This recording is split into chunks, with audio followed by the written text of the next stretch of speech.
Howdy, it's Political Hillbilly here. I'm here to bring you fallacies. Hello everybody, how you doing? Just gonna have a wee... I'm just gonna have a wee weekly roundup. Since I said to DQ I would, so I might as well, but it's getting to that point, guys, where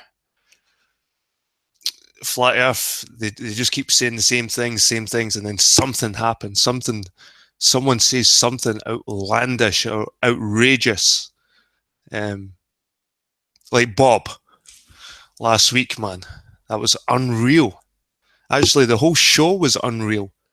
Like, I was just listening to Dell's show. It was actually no bad because they had a wee 19-year-old guy that came on. He was pretty smart, like, I've got to give him. And Jamie at the end, when he mentioned me, a bit of different approach, Dell started getting snappy. That was funny.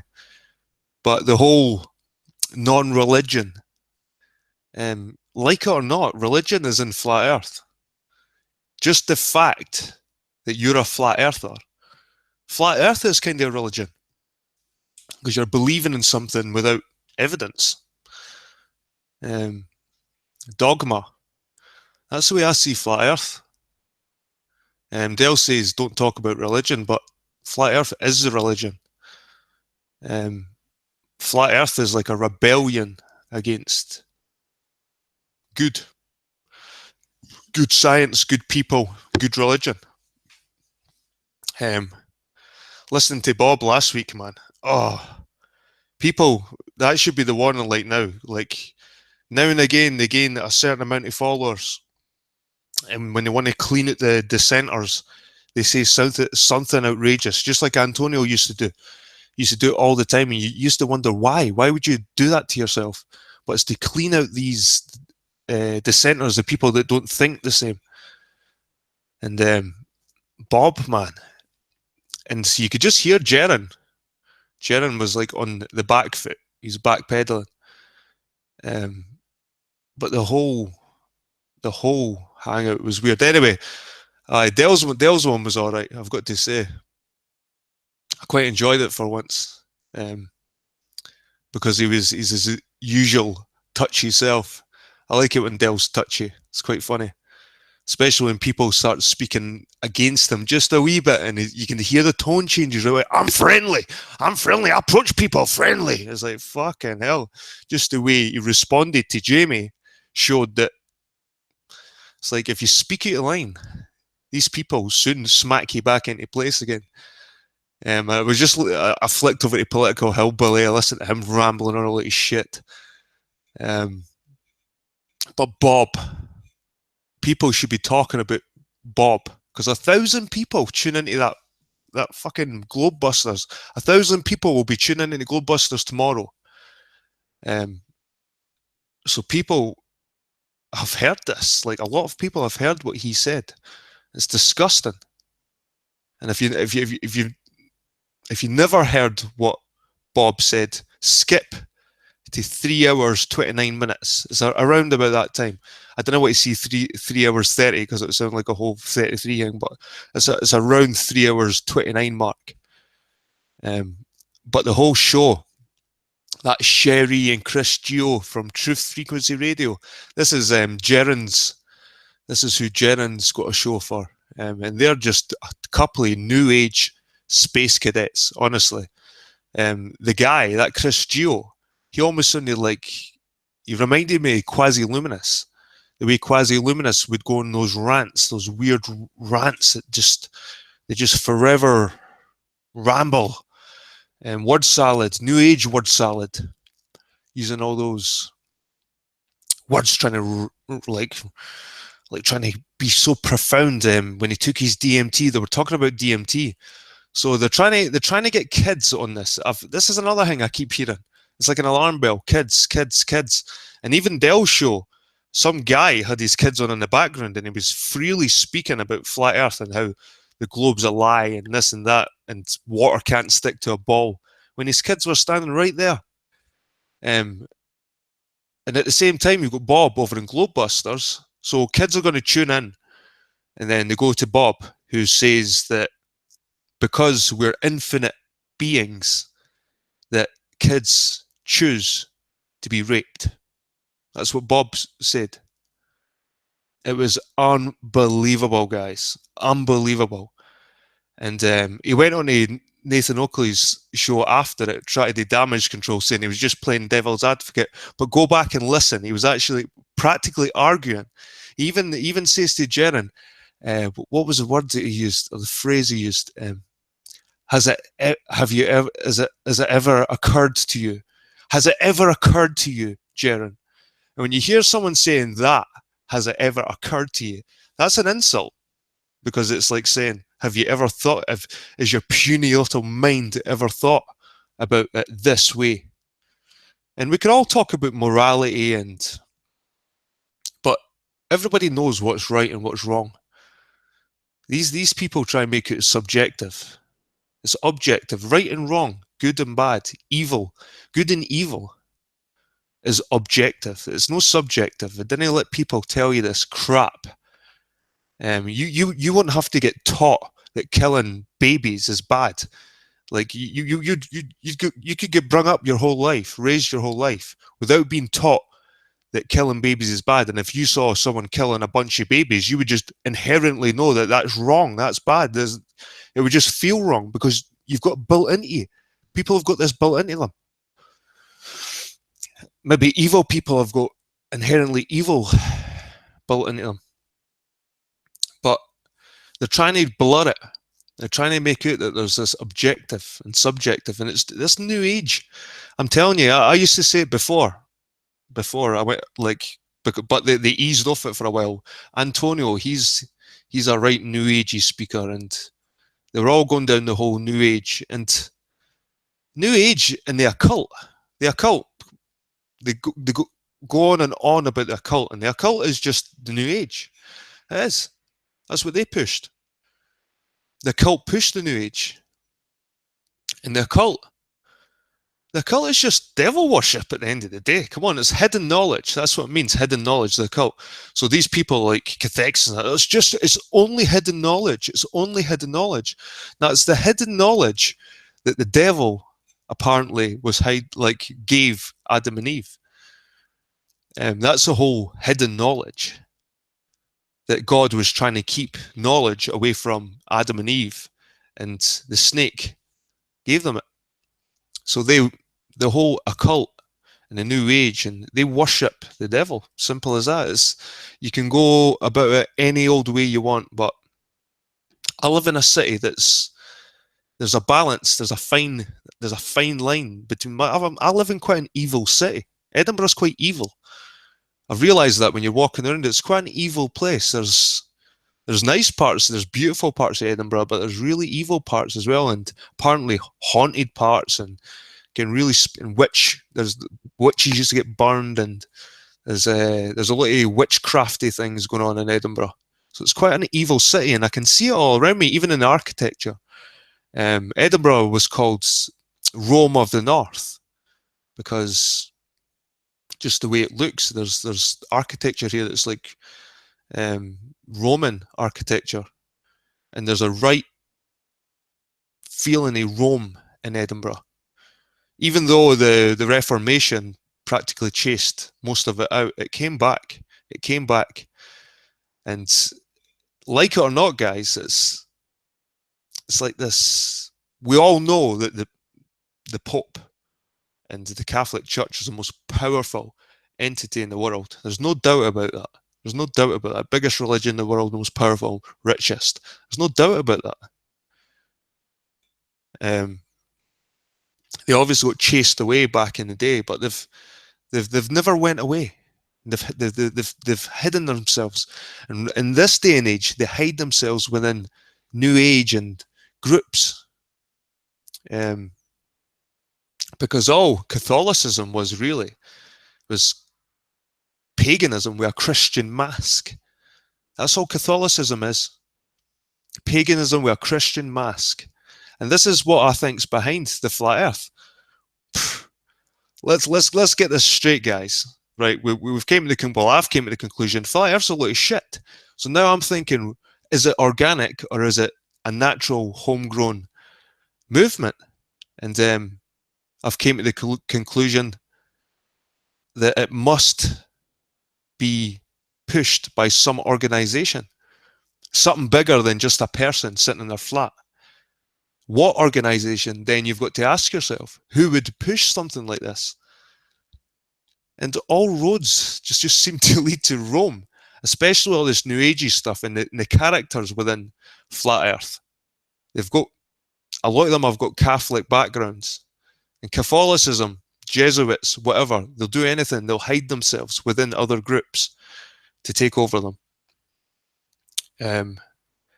And like I said, Edinburgh, there's the last surviving Catholic church in Edinburgh after the Reformation, because they burned down the Catholic churches and things like that.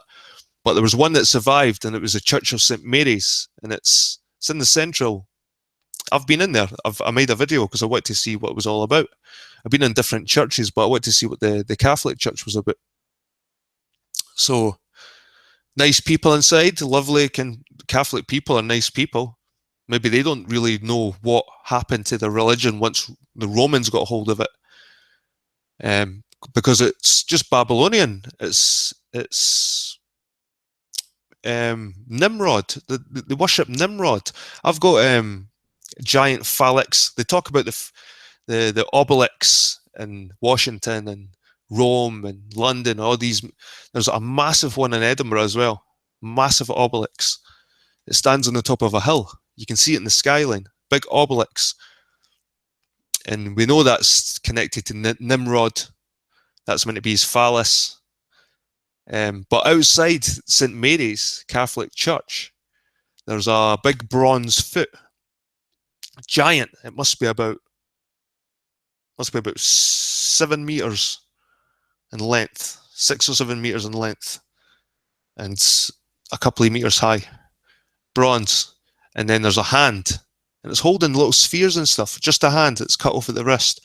I think there's a neck over there, and it struck me that this is pieces of Nimrod scattered about. There's bits of them scattered all about Edinburgh. So the mystic religion, the New Age religion, this is what's behind, this is what's in the flat earth. This is what the occult is. This is what cathexis talks about, the hidden knowledge. All this shit is just Satanism. It stems right back to Satanism. And I was listening to Dells, and how can they not see certain connections? They like to just ignore religion, just like they like to ignore the sky when it suits them, even though a woman came on and started talking about sun tracking, and Dell was totally supportive of sun tracking. That's the sky, Dell. But they can't make connections. There's definitely a Catholic push or underlinings in this, in the New Age, and there's no doubt about it. It was kind of, I would see Marys in the backgrounds of certain hangouts, people sitting with Marys, and even this whole, like, the New Age, they like to worship the feminine and things like that, and it goes back to Samaria, what's her name? Oh, fuck. Oh, I can't remember. Oh, Semiramis, or what's her name again? But it goes back to her, and it goes back to the Jezebel, and it's that female. It's the Catholics got people worshipping Mary, and it was all about the female, and it changed. Christianity changed once Rome got a hold of it, and they were still worshipping pagan gods, just all the pagan gods. Catholicism replaced the pagan gods with saints. That was it. All the different saints were all the different pagan gods. They just made saints, because saints come from Catholicism as well. So it's definitely behind that. And Bob, right? So this is where we go back to Bob and his weird ramblings and that last show, because if you thought I was rambling some weird stuff, is it Semiramis, the woman, Nimrod's wife, and she had Tammuz. That was an illegitimate kid, and then the line for Tammuz, and it's a Babylonian line, and it goes right into Caesar. It goes right into Caesar, because Caesar took over the same line, like the Babylonian mysticism, and the hidden Christianity behind it. But that's what I'm saying. If that sounds crazy, it's not as crazy as you think, because they were into sacrificing. They were into this. This is probably how you could sacrifice a lot of babies if you were in that mindset where you subjectively good or bad didn't matter. It's just subjective. When really it's objective. We know what's good and we know what's bad. But Bob, they like to blur the lines. And this, when Bob said that we're infinite beings and that kids choose to be molested, I just thought it was outrageous, and I have to highlight it. And I hope you're listening, Bob. I know you tune in sometimes, and I just think you're sick. And I think people should just start tuning into this, or not even tune out. Speak up. Make videos against this. They're getting too comfortable. At the same time, when he's saying these things, they're trying to encourage kids to come into flat Earth. They're talking about activism on the streets. This is weird. Like I said, it's like I drift out of flat Earth. I listen to a couple of hangouts, and then suddenly I'm infuriated with what I've heard. And it's not always to do with the shape of the Earth. It's the ideologies that they bring to the table along with flat Earth. It's disgusting. A lot of it's disgusting. And like I said, whether Jaron knew Bob was going to say that or not, sometimes I think the fact that they're talking about it is desensitizing the listeners. Every week now we're hearing it. We're hearing about kids get molested. And then in another hangout, you're hearing about we need to get kids involved. We need to get youngsters involved. And I think it's, I think this is going too far now. I think Flat Earth has gone too far. Like I said, believe what you want to believe, guys. Believe what you want to believe. But then when you start saying that kids are chosen for certain things to happen to them, and you can do that, it's your right to do that because you were chosen to do a certain thing. It's what planet do these, what drugs do these take? Like Bob says that he's never took DMT, but by the way he was talking, what does he take? I think the government gives Bob better stuff than DMT if he's talking like that. Bob needs to seek psychiatric help. He's a disturbed individual. He's already tried doxing GLB, who's always, fair enough, GLB's not everyone's cup of tea, but he doesn't deserve to be doxed live online. And Bob's just a despicable individual. He really is. And GLB wonders why I get angry sometimes.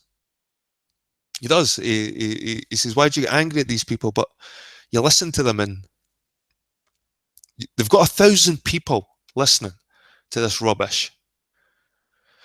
And like I said, I tuned out halfway through. It was 2 hours in and I tuned out. It wasn't until I heard P. Mars and other people talking about it, and I thought I better go back and listen to it. So I listened to the last, I think it's like the last hour. Globebusters for last week, but everybody needs to tune in at about 3 hours 29 and listen to Bob. I think that they left it running so long because they think that the people that aren't interested anywhere are going to tune out. They're going to tune out 2 hours in. So the real loyal, the dedicated cult followers are still tuned in 3 hours in. 3.5 hours in. That's the last of the dedicated ones that are hanging in there. Because most people went over to Nathan Oakley's 100. Well, not most people, because Globebusters are still packed, but I think most people that know each other started leaving Globebusters because no wonder. I think the chat was going crazy. And I don't know why Bob has stooped to such a level. I think it should be highlighted by other channels, not just me. Listening to Dell and to these other panelists, of none of them listened to Globebusters. Every one of them, if they're flat earthers, must have listened to, at least one of them must have listened to Globebusters.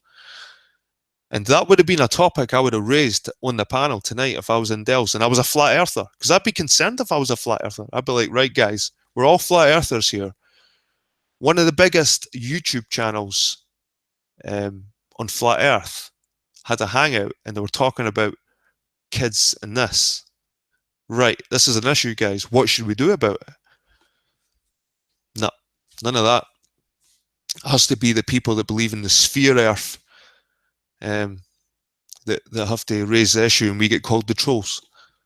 So I'm just disturbed by it. Actually, my missus was sitting beside me, and she was quite disturbed by it. She's just a normal, she's not big on the flat earth or anything like that. She heard that and she was disturbed by it, that someone can so freely speak about it. And he was actually arguing with Jenan about it. He was actually arguing his case. You think he would have backpedaled and went, all right, that came out wrong. Sorry, I didn't mean it that way. Or no. Bob is so egotistical and full of himself. He thinks he's invincible. He can say these things and get away with it. Still no balloon. Still no any evidence for a flat earth. But he's willing to talk about DMT, a highly illegal drug in my country anyway, and kids and bad things happening to kids. And I just think it was disgusting. And if Bob was over here if Bob was in the street outside and I was telling people what he was saying live, I think he would seriously probably something might happen to Bob. where I come from. I don't know where he comes from, where it's cool to say kind of stuff like that, but where I come from, flat earth or no flat earth, you say the kind of things and you're going to disappear. Weird. Anyway, guys, cheers for tuning in. I don't know how I'm going to do this one tonight. I don't want to talk too much about that piece of crap, Bob. It makes me feel sick. Dell's Hangout, like I said, nothing new. Mere viewers, people just, I don't know. That's just weird as well. They're talking about activism. Oh, it was brilliant though. That young guy, man.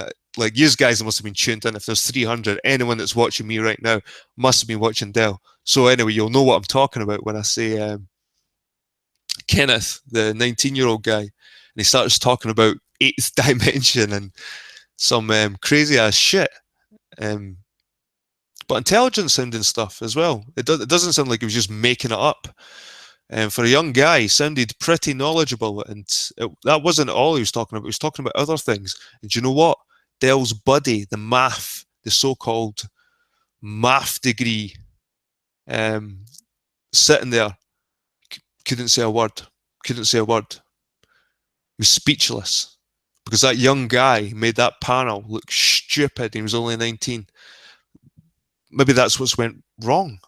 It's like older people. Maybe it's an early form of like dementia or something, flat earth dementia. Maybe their brains are wasting away, and because it seems to be the older people, the young people didn't bite into this flat earth shit so easy.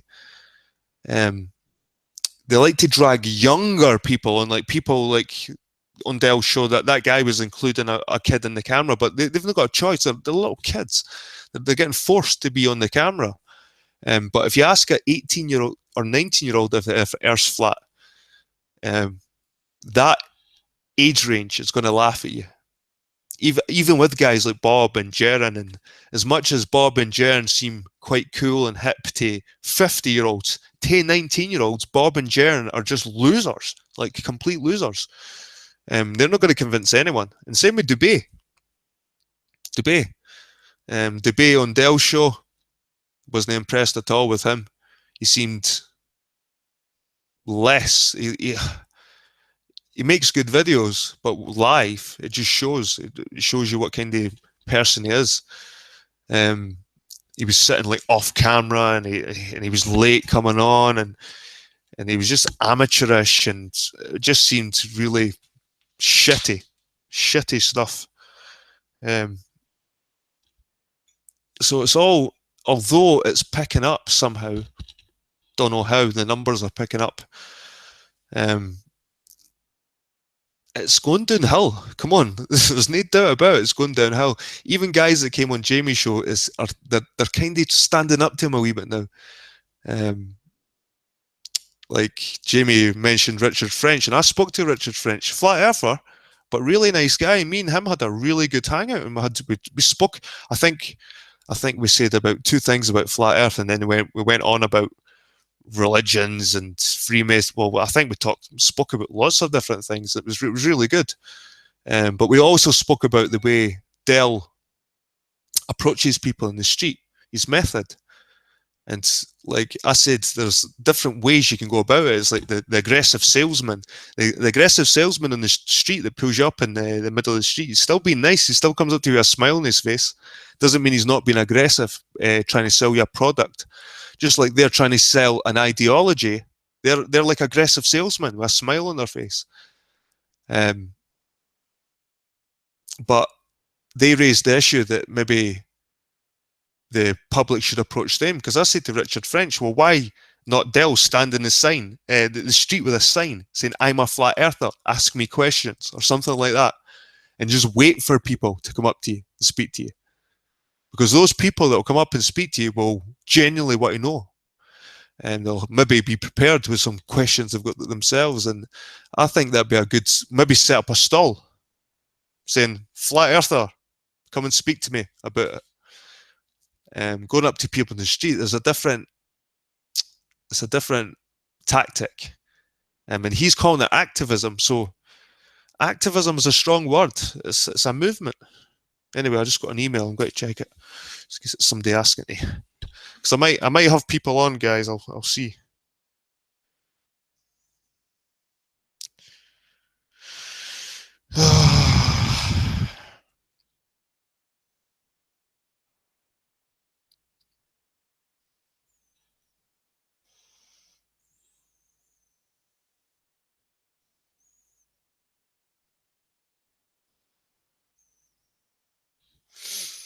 Right, Tim thinks I'm wrong about Bob. So I'll send him a link and I'll see why he thinks I'm wrong about Bob. And he can tell me. Anyway, guys, I hope you're having a good night. I'll have a wee quick look at chat.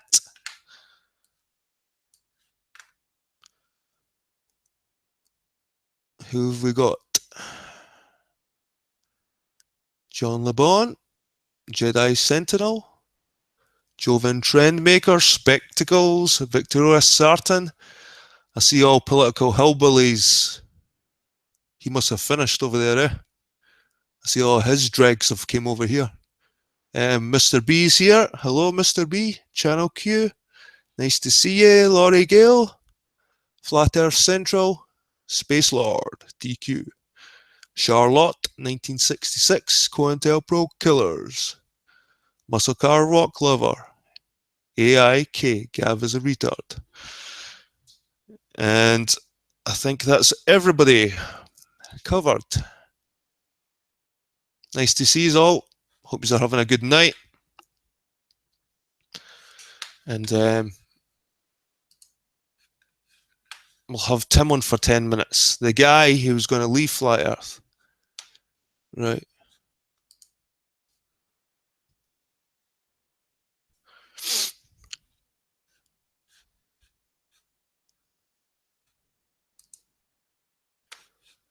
Just give us a wee minute, guys.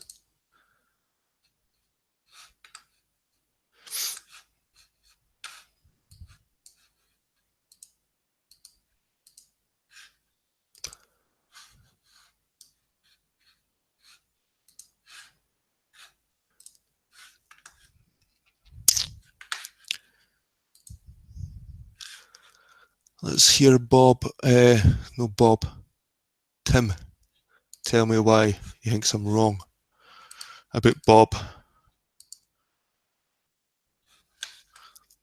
can't paste a link. Let's see.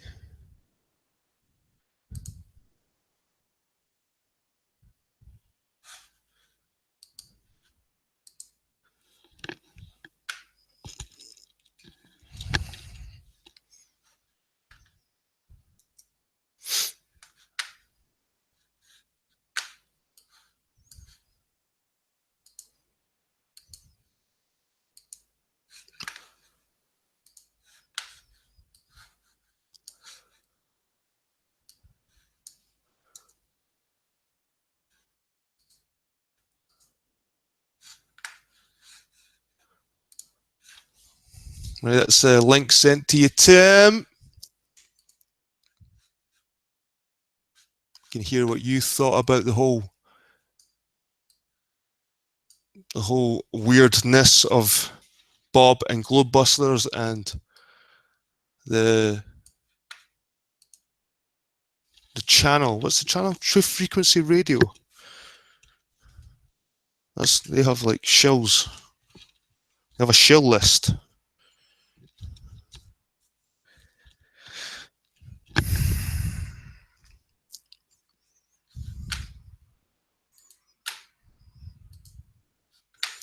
And you can talk about objectiveness if you want.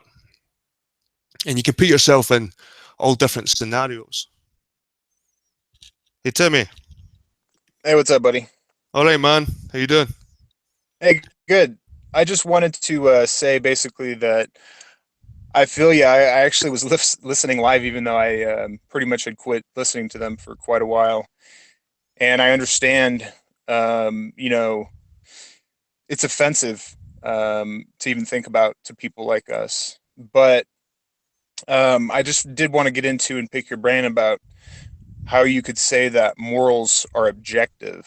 Can you Well, qualify that in any way? well, I can a wee bit, because it's like if you're walking through an Amazon rainforest, just say, right, and you came across a tribe, and they said, "Welcome to the tribe. There's 10 people here. You have to kill one." And you'd be like, "Well, no, no, no." And they say, "Well, if you don't kill that one person, we're going to kill the lot of them, every one of them." So what do you choose? Do you choose to kill the one person to save 9? Or do you not kill any of them to save your own morality? You're like, "I'm a good person," but they all die anyway, including the one you were meant to kill. So I know where there's a fine line, but that's like a special circumstance. Come on, man. You can grasp at straws. You can say that you could protect your house. And if there's a burglar coming in, you would kill him, self-defense. You could even say that torture, there's maybe morality behind torture, because if you're torturing somebody that could have 100 kids tied up in a building somewhere, and there's a bomb going to go off, and if you didn't torture this guy, they're going to die. Maybe there is a big, but when it comes to the base level, Tim, we can go into philosophical terms all day about morality, but there is a sort of objective right and wrong. That's only to you. That's your subjective right and wrong. So, I mean, let's use an example. You made basically part of my argument for me, and that's great. You painted a picture of basically the gray line, and those gray line conundrums are always kind of hard to deal with when you state an absolute, like, you cannot kill. You know what I'm saying? Period. You know, to save your family, to say, all these different things. Mm-hmm. But at the same time, we both know that you can literally teach a child from, birth to whatever, anything you want. And some countries, there are terrorists that teach their kids to be terrorists. And they'll literally kill themselves or other people like nothing. And you know what? Not only that, that's like a victory for their religion. Okay, so we can't make all these broad strokes like morals are objective, because they're not. They're absolutely subjective. And furthermore, you bring up how Edinburgh, is kind of a nasty place, witches or whatever, all this stuff. Well, It's not nasty. that's we It's could not nasty. no, we can look at history. It's a superstition. History's nasty though. It's a superstition. History's nasty. But I mean, No. we still kill each other. Like it's the And thing I about never Bob said is that. that he was bringing up basically the point that maybe some people don't have this kind of morals that me, you, Jaron and Bob too, the morals that are ingrained in us from being in a Western culture. I totally understand that, and I can justify whatever I want by going down that route if I really wanted to. But yeah, it would kind of go against my morals. But like I said, Tim, we could discuss this stuff all day about morality and whether it's subjective to you or objective. The way I see it, like, it's sometimes it just is objective. Certain situations, it can't be. certain situations. But at the end of the day, Tim, right? You've got 1,000 people listening to Globebusters. They're not going into the terms of, like, they're not talking about the way we just spoke about it. Well, if I remember correctly, I'm pretty sure that he had literally like 3 preambles he had to say, like, several times. Okay, I don't believe this way. Jaron doesn't believe this way. I'm just saying maybe some people believe this way. Like he was trying to just make a point, and I understand it is very offensive. But do you think? But it's applicable because some people don't care about raping children. I know, dude. but do you think most of the people listening, and Bob knew this, most of their listeners wouldn't have understood what the fuck he was talking about? Well, he's the king of word salad to begin with. Bob must have knew that as well, and they must have knew they were going to offend a shitload of people. Come on, let's not beat about the bush. Like I said, we can talk about it all day long, like, philosophically. But at the end of the day, in this day and age, me and you, we understand that, like, killing a kid or molesting a kid's wrong. Right? Or we know this ourselves. Like, in this day and age, if you were to do something like that, it'd be wrong. And so would I. Yes, in Western culture, I understand that. But those two examples right there. Bob, that's people in Afghanistan. Bob's not speaking to terrorists. There's not 1,000 I know, but there's a point to be made that people missed, is all I'm trying to say. There is a point to be made that we don't have, not everybody in the whole world has this, what you would call objective morality, because it's non-existent. You could teach a child anything, anything. They could live with animals and they would know nothing about anything. I mean, it's how they're brought up. That's how we have our morals instilled in us. And that's why this shit, even talking about, I hate talking about it, but it is very offensive. Just right off the bat. It's wrong. Exactly. So that's what I'm saying. Like the majority of his listeners, like whether it's objectively or subjectively, it doesn't matter. The fact that Jed, it was, how come you have a problem with this, but you don't have a problem with, them saying that they're, eating babies? Like they say this kind of shit all the time. eating babies, because I don't take that serious.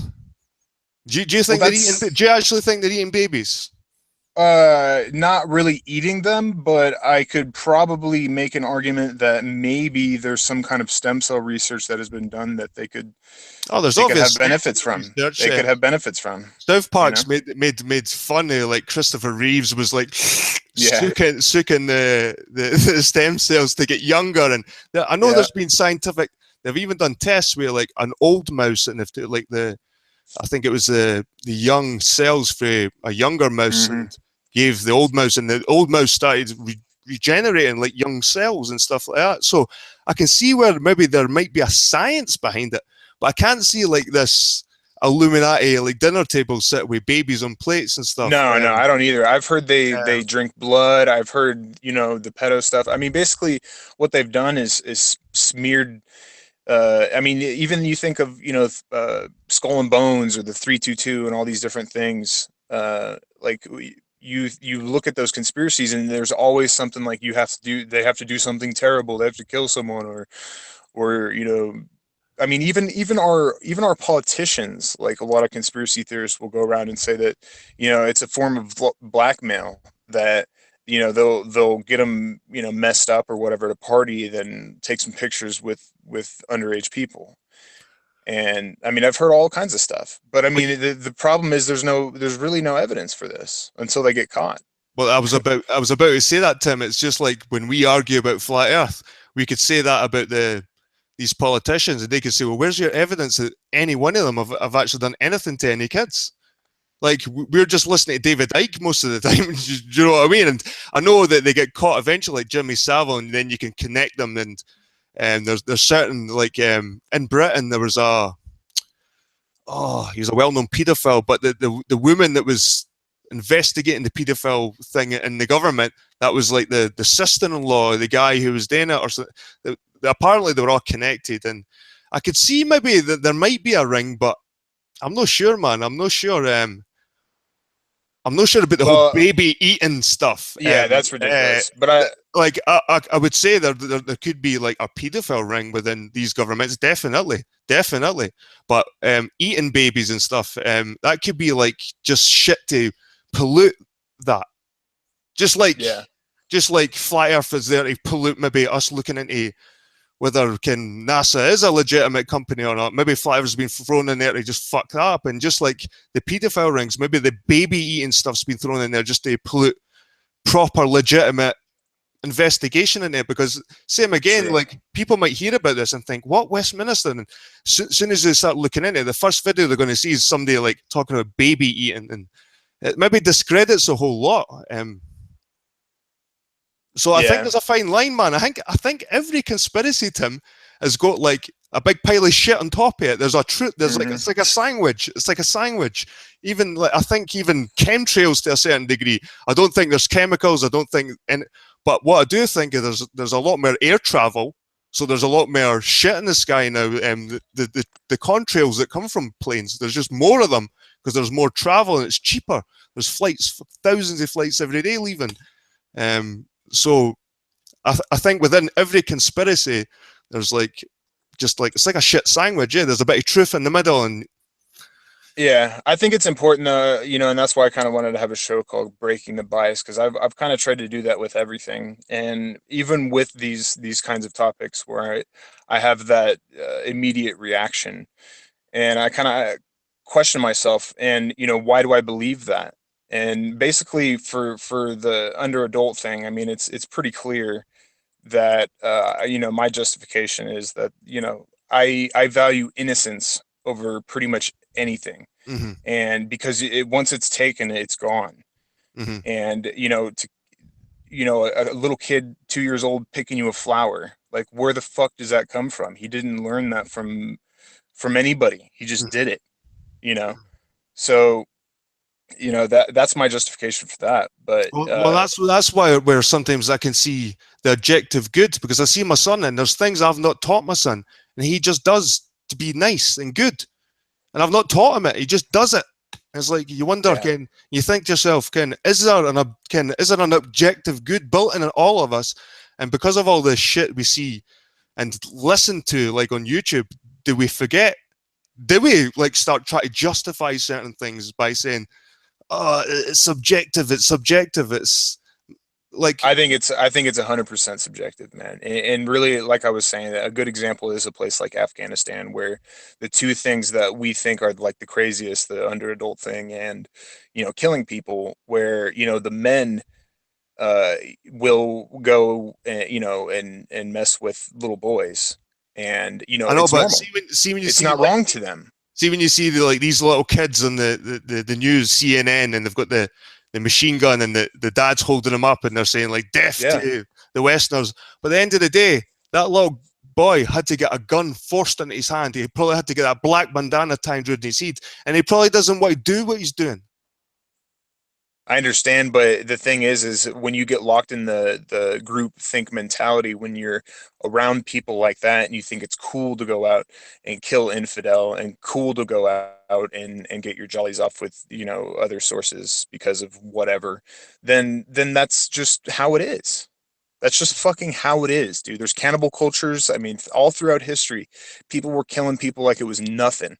In the Aztec times, they were doing mass sacrifices, sometimes like 10,000 people, dude. Like, we morals are not objective in any way, But and we've came it's to it's a it's, dogmatist to say that something is objective when but it's it's like not. in the year 2017, we've been through a lot of wars. We've seen a lot of shit through humanity to build a foundation of morality for So ourselves. in a way, though, that made us. So I mean, is those wrongdoings what made us so great now?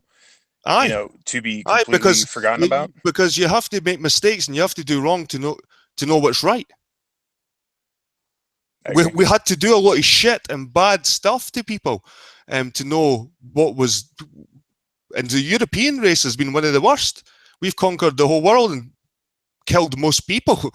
Um, but looking back, we never done it. It was our ancestors, and we know that what they done was bad. But there's you can maybe say there's things that came out of it as well. But in the long run, like wiping out the Native Americans and stuff like that, or even our Aboriginals practically in Australia, it's like even we can't even say that's subjective. Going over there and just wiping out a race is like, would you not say that's bad? Yeah, my subjective morals would tell me so. Yeah, absolutely. But I mean, there's Would there's you not some say that's things. objectively bad as well, though? No, there's nothing objectively good or bad. But would you not say it's objectively bad to go over to another country and wipe out a whole race? No, there's no such thing as objectively bad, because I mean, really Or evil? Would you think that was look objective? at hold on, look at a place like where we've attacked Iraq and all these different places where a kid grew up for 10 years and was getting bombed and shit and had these invaders on it, in his soil. Mm-hmm. Well, what is he going to go do? Like that's his glory, is to go and kill the Americans because of what they've done to, maybe his dad died, his mom died, who knows? This shit happens all the time. We're killing people, and it's like Because it's not bad because what he's seeing, that kid, when we killed his dad, he's seeing what we're doing is wrong, and we see what we're doing is wrong as well. When we drop a bomb in maybe a building and it kills his dad, and maybe his dad wasn't, and people could say that maybe his dad was a terrorist, but like you said, if it's subjective, well, maybe they're fighting for the freedom of their country. exactly. It's kind of like Palestine and Israel, you know.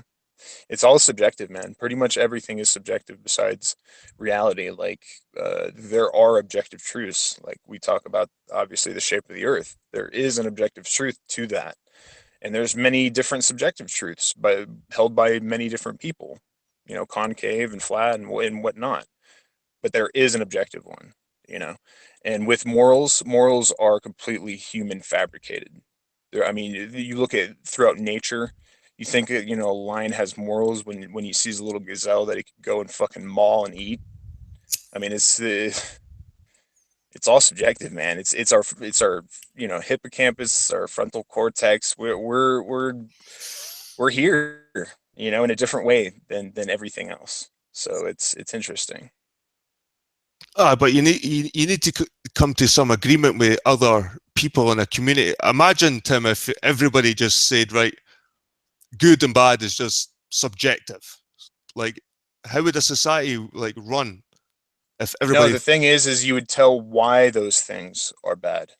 You would say, you know, the beauty of innocence, and children should be left alone until, you know, they're of age to make those kinds of choices for themselves, because that's, you know, I mean, you would justify it. You don't kill people because Exactly, you exactly. want to have That's a why maybe that's why civilization. Bob was maybe getting on my nerves the other night there because, like you said, you tell people why these things are bad. You don't tell them why it might be all right if you're an infinite being. Yeah, that was all weird. That Like at the you end hit of the the day, I know what nail. you Hold mean, on, Tim. I know what you you hit the mean. nail with the new age, bro. You hit the nail with the. I was listening with your Chris Geo and his fucking loop de loops and his Oh, quasi shit, oh, and I'm he totally said with you with that. he said Yeah. an angel gave him a box. The box had his whole reality inside. He opened the box and it said two things. One of the things said everything he said would be real and true. It's like, oh fucking hell, man! Is this guy? This guy's on another. You sound like If I Quasi to come me. back after next month and I'm not Chris Geo, it doesn't happen to everybody. We'll just say that. I'm experimenting with some of those things actually. I know you're being picky with me, saying with Bob and all that, and I know you're, and in a way you're right, man. In a way you're right, but to me, because at the end of the day, maybe I'm being childish or selfish or ego or whatever you could say, but I was offended by it, man.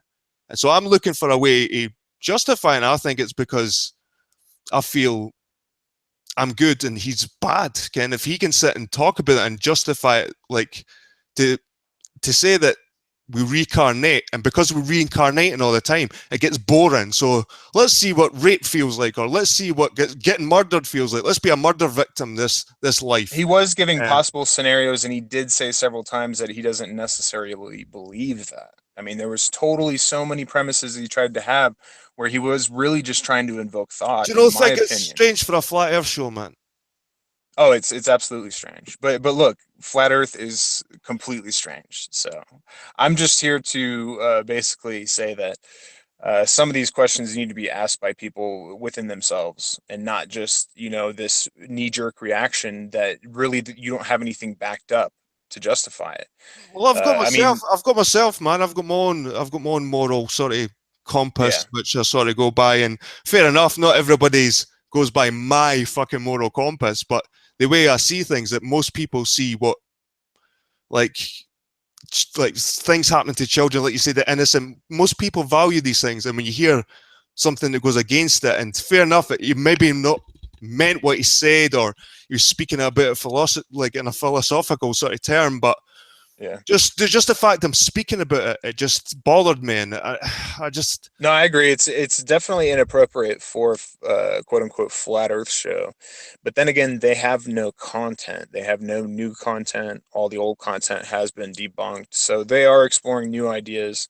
Of course, Jaron did his little alt news tonight, right a week after I came on and talked to you about how I think I had heard Jaron on Sunday say something, and I was like, man, I think he's gonna do like a show, like a conspiracy show or something.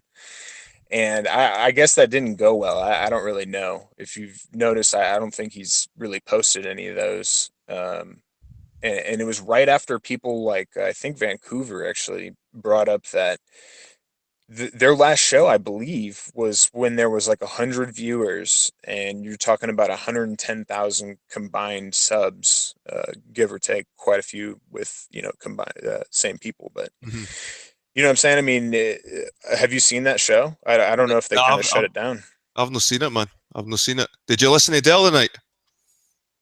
Uh, I He's, listened to parts of it, man, he's, and it I was don't know. terrible. It's like he demands quite a lot because he's getting fucking thousands of views, and he doesn't he seem satisfied.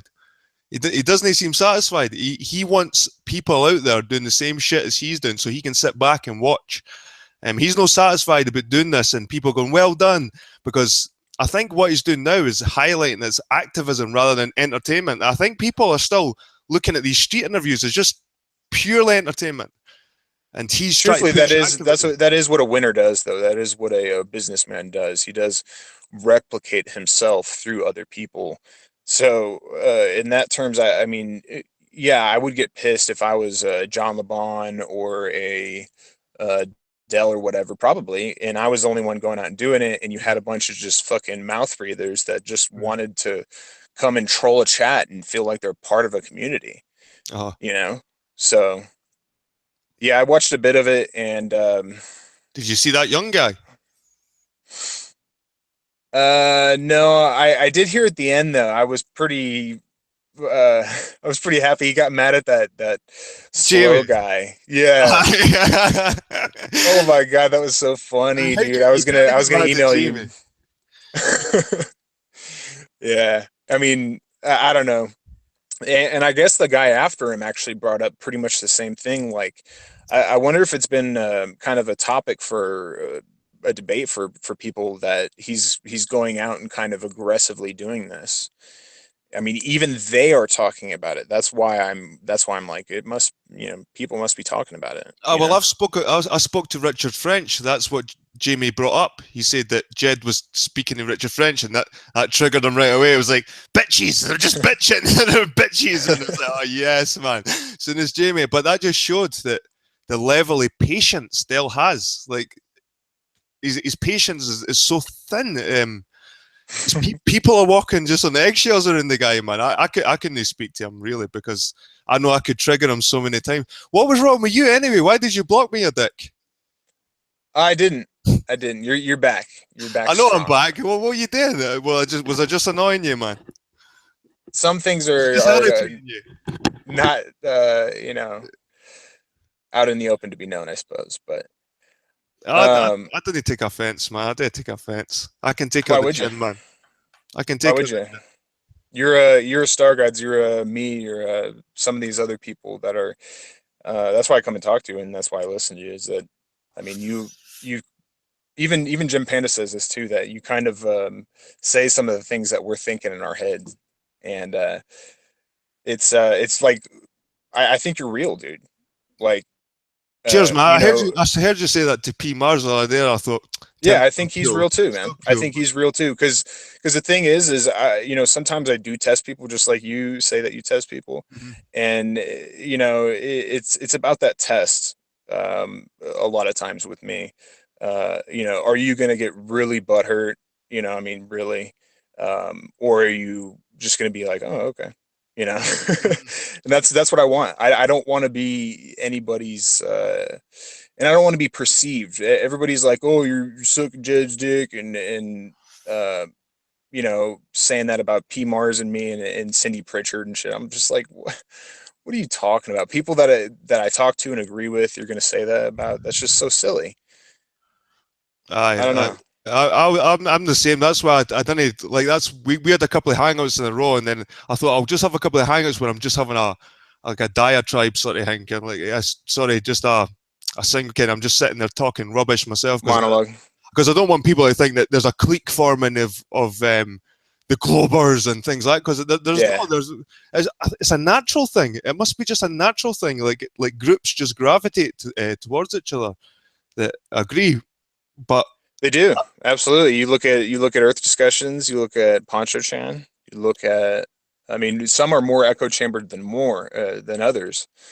But Uh, yeah, they gravitate. I mean, even people that are flat earthers gravitate towards my channel for I some heard reason. I heard you had the eyes on the ropes.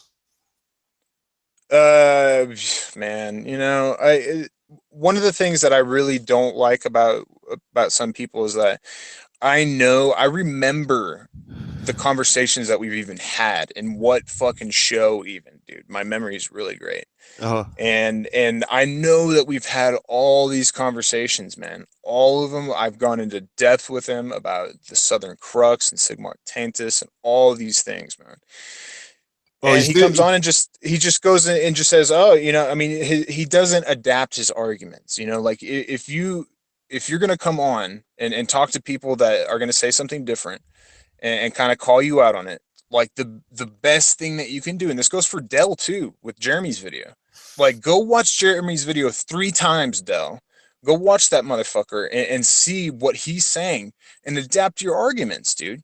Because you going out and not even noticing that this video happened or that people are calling you out on your nonsense and shit, like just oblivious, and that's why it's so repetitive to him. Like, yeah, you're going out with the same arguments. You're not sharpening your tools, dude. You're just saying the same shit over and over again. And that's why he's kicking out some of his Ali and probably some of these idiots where it's like, they talk over him and they're just like you're saying. This is why I say you're real, is because when you go on and you talk to Dell or you go on and talk to somebody else, you're you. I go on and talk to anybody, I'm me. I'm not going to go on Dell's show and walk on any fucking eggshells. Like he's some celebrity or whatever, dude. Infinite Plane Society. I talked to him just the other night. I heard You know, that. I was bullshitting with him, and he took it. That's why I was like, that's why I respected him afterwards, man. I was tossing some shit at him, and he was cool with it. So I'm down. Like, but he hasn't gotten back to me with his question. So we'll see what happens from there.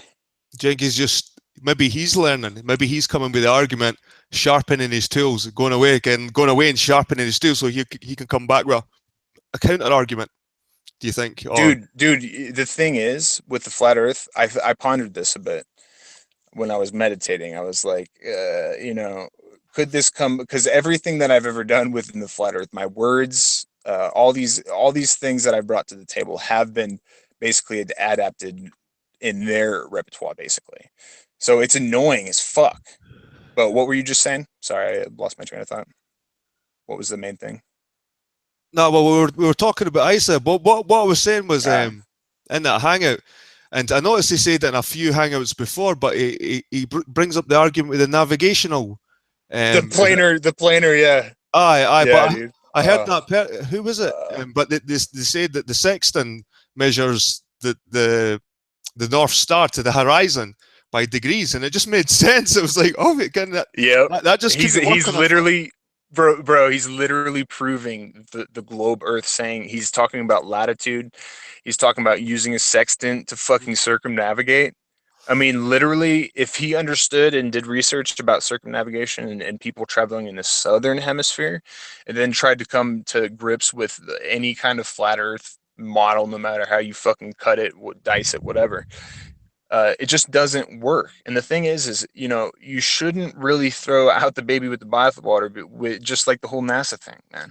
It's like this model empirically fits, guys. Like it just does. Of course it does. Do you There's think millions of astronomers, but man. Of course it fucking do you does. think they rely on this empiricism too much, man? Because it's like they keep saying empirical, and fair enough, using the scientific method, empiricism is good, but there's other kind of senses that you can't see, like infrared and things like that. So you can't always rely on empiricism for like things to exist, and they just seem to overlook this every time. It's like the infrared spectrum of light. We can't see that. We can't pick that up with our eyeball.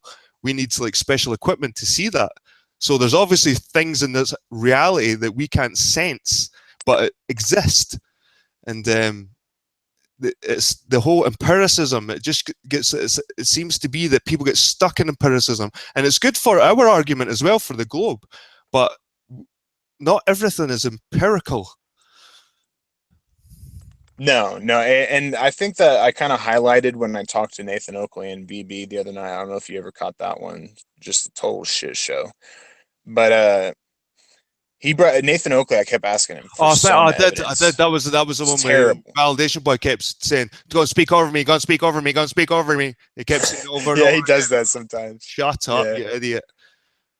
Well, they'll take anything that's empirical. Look, this is exactly what it does. This is the antithesis. I mean, it's just an example of John LeBon a is biased total researcher. empiricism, man. He's a king Yeah. of empiricism. That's what annoys me. And like that guy was saying, I think it was on the same hangout with Isa, that he's never met his great granny, but he knew like she existed. Again, he doesn't have to touch her and see her. Again, he knew there's enough evidence to know like she existed, sort of thing. And it's like with John LeBon, he seems to just rip it. It's like if you can't see it, touch it. Every document could be a fake, and it's like, well, what is knowledge really to John LeBon? Is it like just everything you can see and touch? And to me, that frustrates me a wee bit. I didn't know about you. Well, that's why I termed him the skeptical empiricist, because he's basically skeptical on anything that he can't empirically validate himself. And I think it's important to actually know the definition of empirical. It's based on, concerned with, or verifiable by observation or experience, rather than theory or pure logic. Right. So this is another thing. I mean, I can't believe that I even get on Adele and stuff about this. It's like we do saying like, dude, stop saying proof. I want proof. Stop saying that, dude. Say evidence. Will some Globers bring some evidence to the table, right? Because star trails and sun, moon, all this shit doesn't work. So the thing about him is that he's stuck in his own like presuppositional, basically transcendental. I call it a transcendental argument. Basically, it's like this sweeping brush of just saying, well, water's flat, so therefore the Earth is not a sphere or any other object. But it's not flat. So it's like, so that it's flat, but you don't say that it's flat because you don't know the precise dimensions, if it's a pizza, if it's a square. Well, I didn't understand the show then. I didn't really get his show then, because he says he goes around, does the street interviews, then eventually sits down and says, I didn't know. I don't know. I don't know. Come with proof. I don't know. And it's like, so why are you fucking even on air? Okay, and I'm going to talk to someone that might fucking know, or even have some evidence to show maybe some form of reality. Why sit there saying you don't know and have so many followers, man? It's like, to me, it's like going around talking about football to everybody. Come and join my hangout, and then join your hangout going, well, I don't really know anything about football, but there's players. I don't know. It's hard to make an analogy with it, because it's like, it doesn't make sense to me. It just doesn't make fucking sense. Well, going back to what I was saying about Nathan Oakley, I think that I've outlined it for people, in that I say that these people ask and put us on trial for proof, right? But the thing is you can literally ask them, like, what is your standards of evidence? What is your standard of proof? Like, what is actually going to prove this to you? Is it basically, is it anything that I personally could do for you? And Nathan basically straight up said, that it would be to be sent on a rocket to look back at the Earth and see the curvature. And I said, I can't do that. Okay.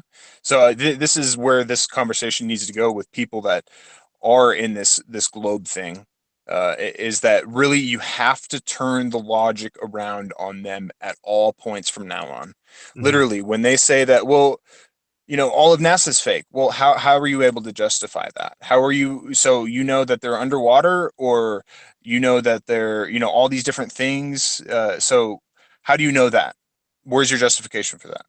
So when they're using these blanket statements like it's all fake, the Earth is flat, blah blah blah. Well, you need to come with evidence. You are the one that's making the extraordinary claim. That's it. Yeah. Well, like I say, there's like I find there's a lot of truth in NASA. I think there's lots of truth in NASA, but it goes back to the whole shit sandwich. It's like, then there's so much shit piled on top of NASA. It's like, try to wade through what's truth and what have they really succeeded in, and what's just conspiracy and what's just downright absurd, really. Does anybody expect NASA to have 100% transparency? First of all, Well, I think no company really, no company that's involved with money and things like that. But like you said, it's like the money goes back into the society, and people are paying their way, and it's not like they're really stealing, is it? It's no, no, they're doing stuff, dude. They're definitely doing stuff, and I know that the shit that they're doing is extremely expensive. well, It's just no way around it. I get to the point where I know I know the rockets are real going up. Yeah, Like yeah. I can't argue with that. And when the rockets go up, I can't argue with that. It's like when it flicks to that animation, you start wondering, right, again, what is really happening? Like, you're not saying that the animation could be giving you a representation of what is happening, but your mind drifts off to what is really happening. Like when they're showing you this animation, is it really what's happening in that animation, or just after all the conspiracy, it gets you doubting everything, Tim. Do you know what I mean? It's just hard. Yeah. It's hard. It's hard not to be skeptical when you're looking at this stuff, and you've still got the conspiracy sort of in the back of your mind. And it's Well, as I say, man, this whole lesson for me, the biggest one was how to justify my beliefs and and why I believe things. And that's why it's like people are always trying to throw me in with NASA and stuff. And it's like at this point, I don't necessarily believe it, but at the same time, I don't take your positioning where I completely deny it. Mhm. So I think that, I think that is the best thing. It is kind of a cop out to have a no stancery, but at the same time, it's like with the car or with an engine, somebody says, you can do this and you can do that. And yeah, I can go and literally do it myself and say, oh yeah, I can do that. Mhm. But when it comes to, something in space or something in the universe, there's no way I can prove it. There's no way I can justify it. But I can say that, the people doing the scientific, research and the people that have the $1 trillion telescopes and shit, probably aren't constructing a huge conspiracy. Mhm. Definitely not about the shape of the Earth. Quite possibly about the existence of, or I guess our universe itself, like what it actually is. It could be geocentric. It could be, you know. You wonder if if they talk enough bullshit, like all these pop scientists, like if they talk enough, like they will hit a winner.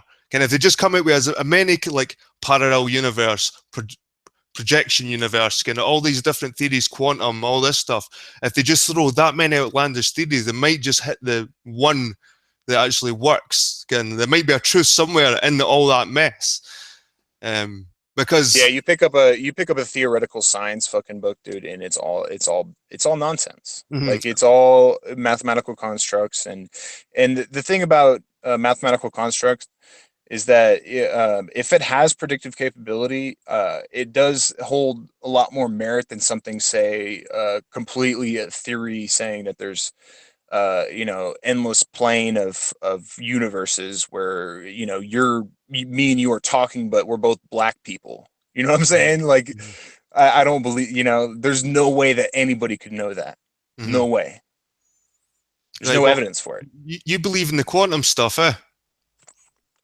I'm not big into the quantum, dude. I'm not. You know big in it. Do you not feel that flat Earth try and adopt it? They call this stuff bullshit in one hand, and then they drag it in as well at the same time.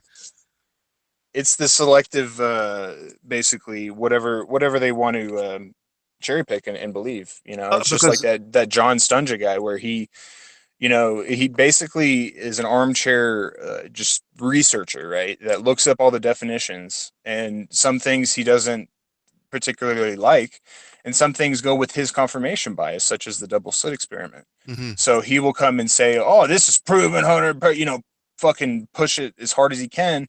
But then, with the other quantum stuff or even Newtonian physics, he just throws it all out because it's like, dude, pretty much everything that we have here on Earth is because we had a grasp of Newtonian physics, man. Like literally. Right. So, right, like the quantum, the way I get it with the quantum stuff, Tim, is that the fact that if you're not observing something, it's not really existing. It's existing in a waveform. It's not really something that doesn't exist in reality until it's proper, like being observed. Is that like a quantum sort of idea that you've heard in the flat Earth? Yeah, it's legit. I mean, So it's right, science. cool, man. Right. So you're saying that's legit, right? So would you say that? Well, it's supposedly legit. I'm Right. just saying it's legit science for a flat Earth to bring up. Right, fair enough. So would you say that even that theory backs up the theory of God? Because there has to no, because we can't observe everything all the time, and we can't observe ourselves because sometimes we're sleeping, we're out of consciousness. Even if we've got a friend to watch us, if they fell asleep, would like both of these not exist anymore? Like, is there a universal observer that keeps us all here? You know what I mean? Like, or we would just be like fucking waveforms. Cool. Like, that's an interesting thing. I mean, just thought in general. Yeah. Because like nice. that would be the source. That would be the matrix, basically. Well, that's what I'm saying. Like the fact that they can even drag in this quantum stuff to justify the existence of God, because the way they talk about quantum is like there has to be an observer for something to exist. And like I said, you can't observe yourself all the time, and you can't have someone looking at you all the time. So when you're sleeping, are you not exist? Are you like when you're dreaming? Are you not existing? You're in a parallel universe or some shit. So obviously you're there. True. So it's like something's watching you. Then if you're in a cave, or you're in like one of those hyperbolic chambers where it's just like there's absolutely no observer, no possible observer. Mm-hmm. That's true. I mean, you wouldn't just fade out. You know what I'm saying? Like the thing about what I've heard John even push before when I was in a debate a long time ago with him, where he's saying basically it's World of Warcraft, where you're walking around and if nobody's in the instance, it's basically not there. It's the whole, if a tree falls, does it make a sound? Well, I got that feeling for the last Globebusters that it was like that, this non-player character sort of idea, where you are the only person that's really existing and everyone else is just there for your sort of reality. Yeah. The whole simulation idea, and actually, Awake Souls was in the chat and said, "Tim, we should talk." I think he's upset about my actions the other night. I think I might have removed him from his own hangout and had a little 5-minute spiel. But I think you're gonna check out his channel. Now, did you record it? Oh, I recorded. I was doing a trap cast, man. I was doing a trap cast right then. I said, "Guys, I'm gonna snipe someone," and basically sniped him right there. But the thing is I wouldn't have done it. Look, right now, I'm gonna say it right now. I went on there. I hacked their code. Went in 2 weeks ago or whatever, 3 weeks ago, and said, hey guys, are you going to the Flat Earth, international conference or whatever? And they just laughed and they kicked me out. Like I wasn't there to disrupt or anything like that. Mm-hmm. And they laughed, and he was like, "Oh, that was funny." And then afterwards, Ronnie Event Skeptic talks a bunch of shit about me. And it's like, I've known this guy for 4 years, dude, like 3.5, 4 years. It seems all right. And we've talked. Yeah, he's very religious though. I mean, it's like I'm down with religious people, but as far as looking at certain subjects, I can't really, trust their knowledge in it. Exactly. You know what I'm saying? In certain subjects, everything else, basically. But well, Ronnie was pushing the Pac-Man stuff for a while, eh? Yeah, that's pretty much what I went on there to say. He's like, I was, like, you're talking shit about me. I was telling you I was trying to help you 3 years ago, or actually it was probably a year and a half, or about 2 years ago, telling him how Flat Earth is bunk and why. Telling him about the star trails even, dude, because I picked up a practical astronomy book and just ate it up, dude. But so I was telling him, like, we had a conversation like 3 a.m. to like 5 a.m. Dude, we're chilling, talking. And he's just, he really wanted to be in the Flat Earth world. And he pursued that for another 2 years. And then all of a sudden, with the whole Lori and the whole Flat Earth conspiracy and whatever the fuck happened there, and then all of a sudden he jumped ship with awake souls to be in the simulation camp. Mhm. And that's when I said, fuck simulation, dude. I'm not even going to go there because there's no way to debunk it. I mean, you can't do it. I mean, really, I can debunk their stupid cloud shit, obviously, where they're saying the sun is setting into the clouds, but The simulation theories, it goes back a long time, man. And I think this is where John Le Bon kind of gets it from as well. I think it was a French philosopher called René Descartes, and he kind of done the yeah. same. He got to the point where he was questioning his own existence. So he treated his brain like a basket of apples, and he started emptying all the apples out and putting back, and it began with empiricism, like and he screwed his brain up for a while, but it kind of played on the whole matrix theory and dreams and the whole that one with Leonardo DiCaprio where he's a dream inside a dream inside a dream. Like, how do you know you're dreaming?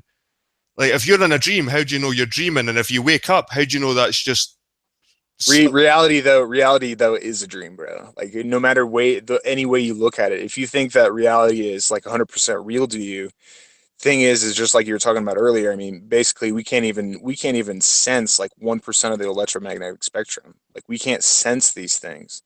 So basically we're in a dream state of being able to sense 1% of our reality, and we call it reality. Mhm. Because it's our subjective reality. So hey, would you be interested in having awake souls on, the simulation guy we're talking about? Hi, man. Hi. Have you got Okay, his? I'll add him Cool. if I can find him. Yeah. Is that the guy you sniped? Yeah. Oh my god, man. He's a nice religious man though. He's not gonna do shit. All right, that's cool. As long as he doesn't snipe me because you sniped him. No, I'll snipe him before you can snipe him. I'll add him here. So what does he believe, the simulation? Yes, and he's bringing a lot of the basically Bible text in with it. Mhm. So I mean, it's pretty dry to me because obviously I'm not in that camp of believing these things, but I respect their right to do it. I mean, it's cool I would listen to them, try to explain different things about the Bible.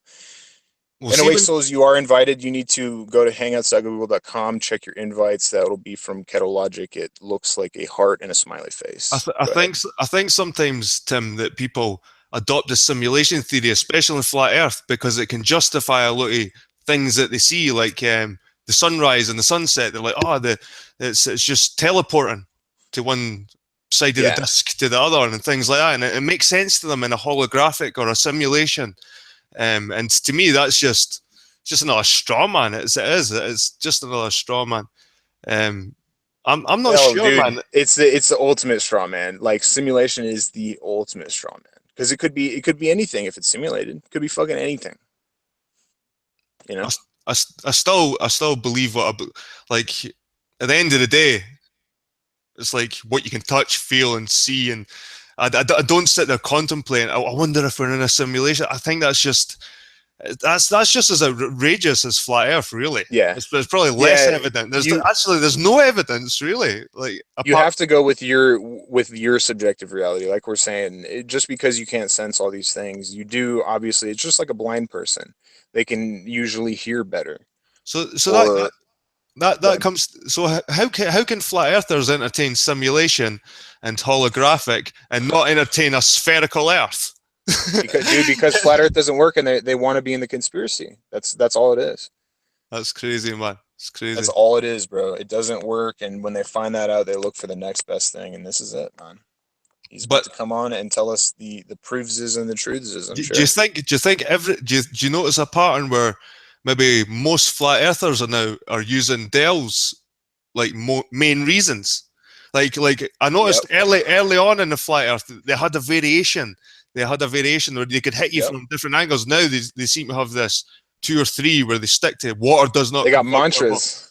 Aye, and it's not just Dell and his crew. It's Nathan Oakley and that lot, and it's like they've all adopted this one tactic now. That's why I thought it was so funny that Morguy would make a video. First of all, I mean, it's just there's 2 things really. first of all, it says 100% proof that Tim Osmond is a troll. I've said it for 4 years on here that I'm a troll. Like I admit that's the first thing I do.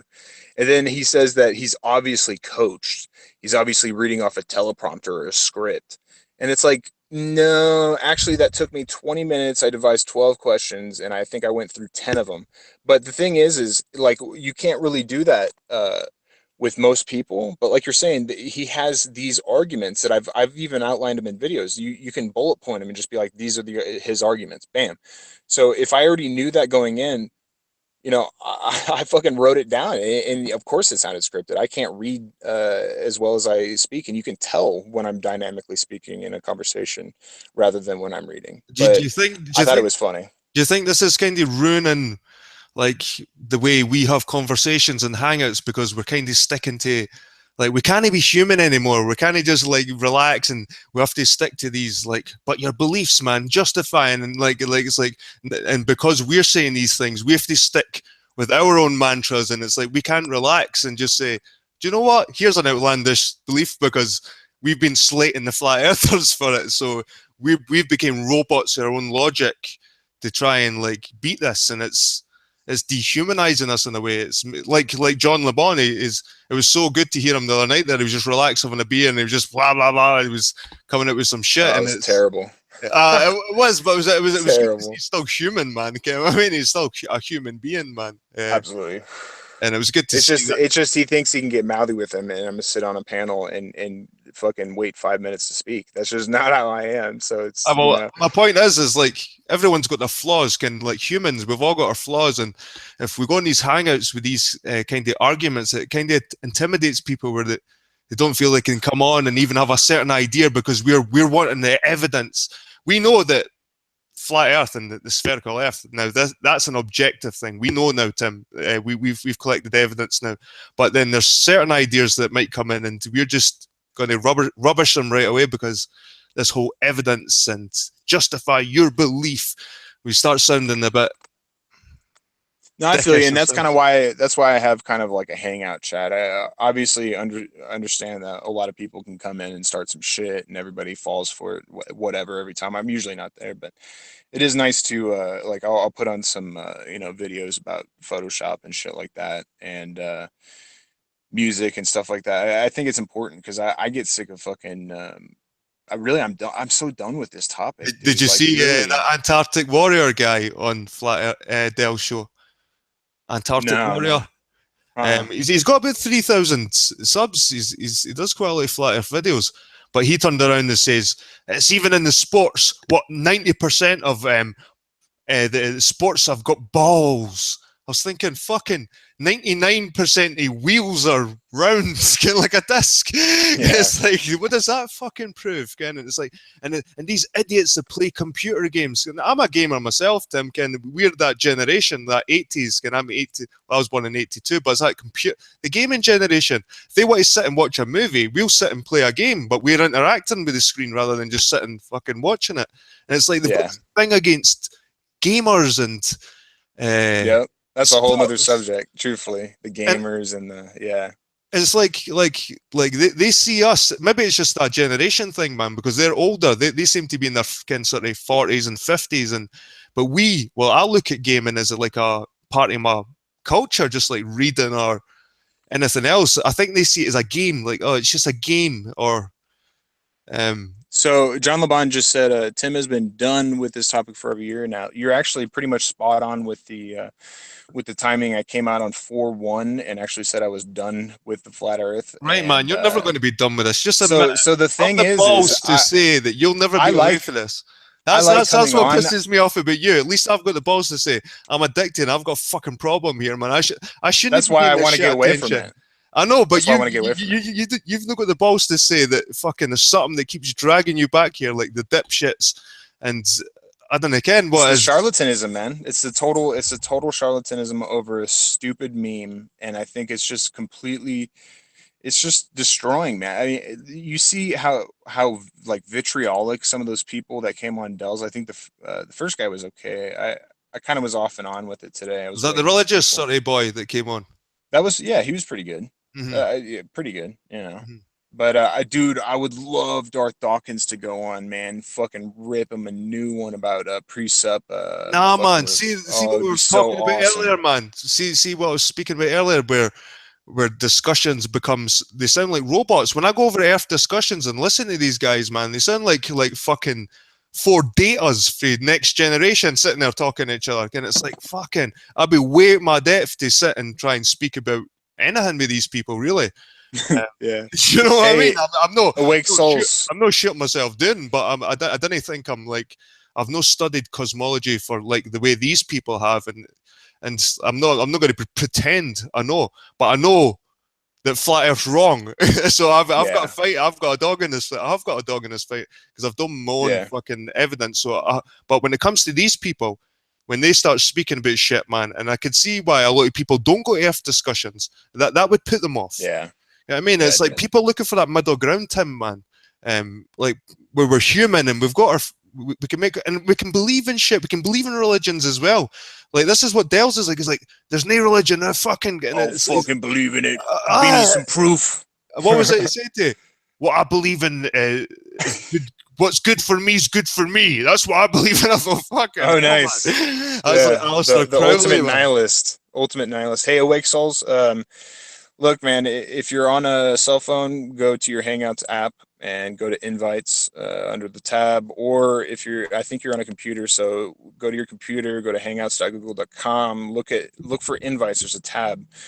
Hit that. You're in this chat right now. It's just I'm not coming up because we're not like friends or anything at this point. But I think by the end of this conversation, I think we will be.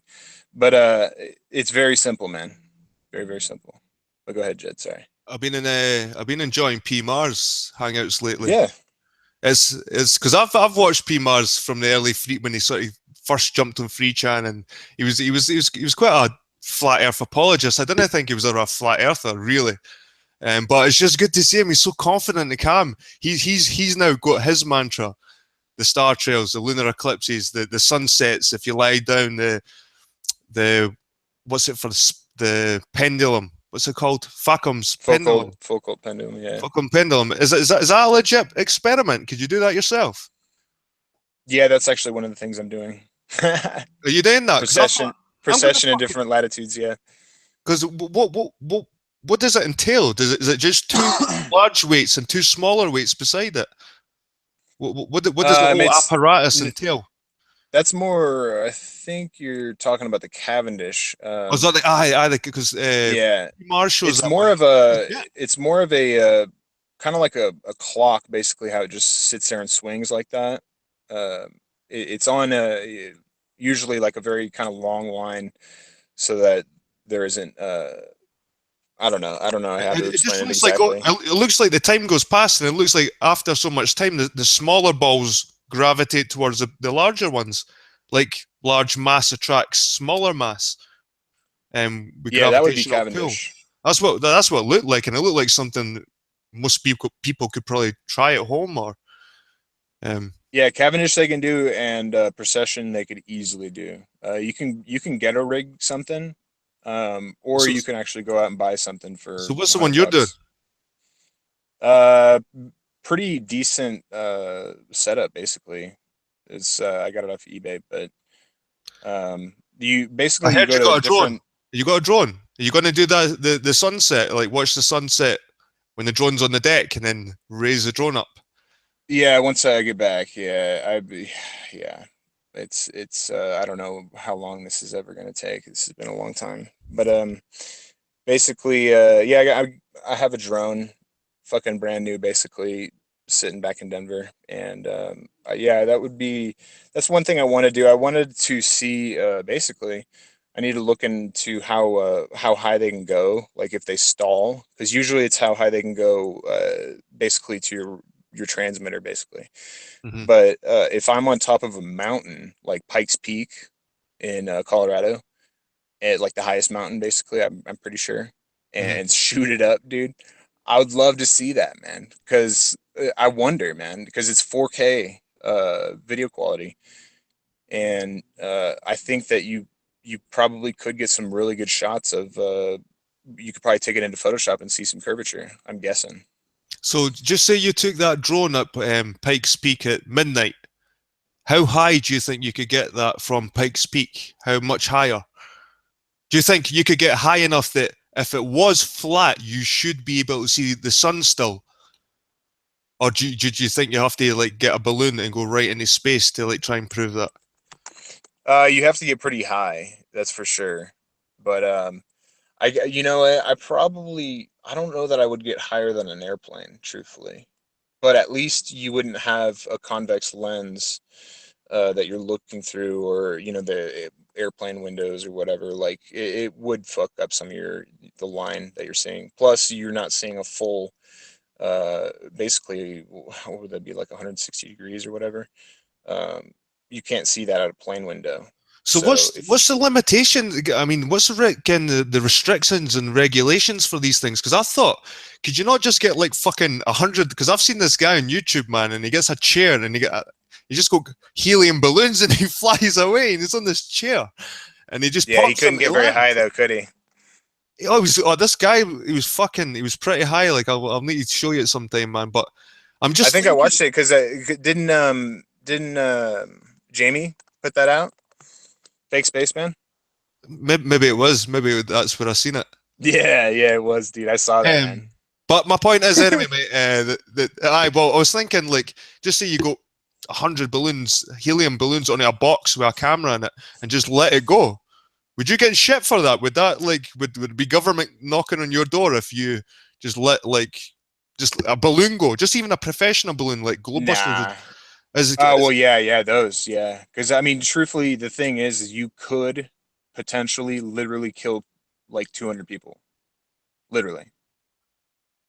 If you shot one up, and it went into an engine, and they're tested for that kind of stuff. But if it fucked up that plane, dude, in any way, I mean, you potentially could kill people. So you have to check with the FAA in America. What's that? Is that just what's the FAA? FAA, Flight Association or some shit. Federal Airspace Administration, something like that. Yeah. And I take it'll be the same in Britain. Like we'll have to contact our local airports and stuff to see if we can. Yeah, actually, Jim Panda's looking into getting a drone himself. So he was actually going to pick my brain a bit about it. But even a balloon, I don't know the laws over there. See a balloon at midnight. A balloon going up at midnight. Like if the Earth was flat, shouldn't you still see the sun? It's at some point the balloon should see the sun at some point when it's up there, the highest it goes. Dude, you know what'd be amazing though? Like if I could find, I bet there's in Colorado, I bet there's a cool like company that would let me do it, but maybe bring the drone and pay for like a fucking hot air balloon ride and fucking go super high on the hot air balloon and then shoot the drone off from there. That would be beast, dude. Yeah, that would be beast. That would be. But how did you think the drone could still work at that height? That's my question. Because the air would be so thin, the propellers would probably that's just my question. It'd probably just tumble away.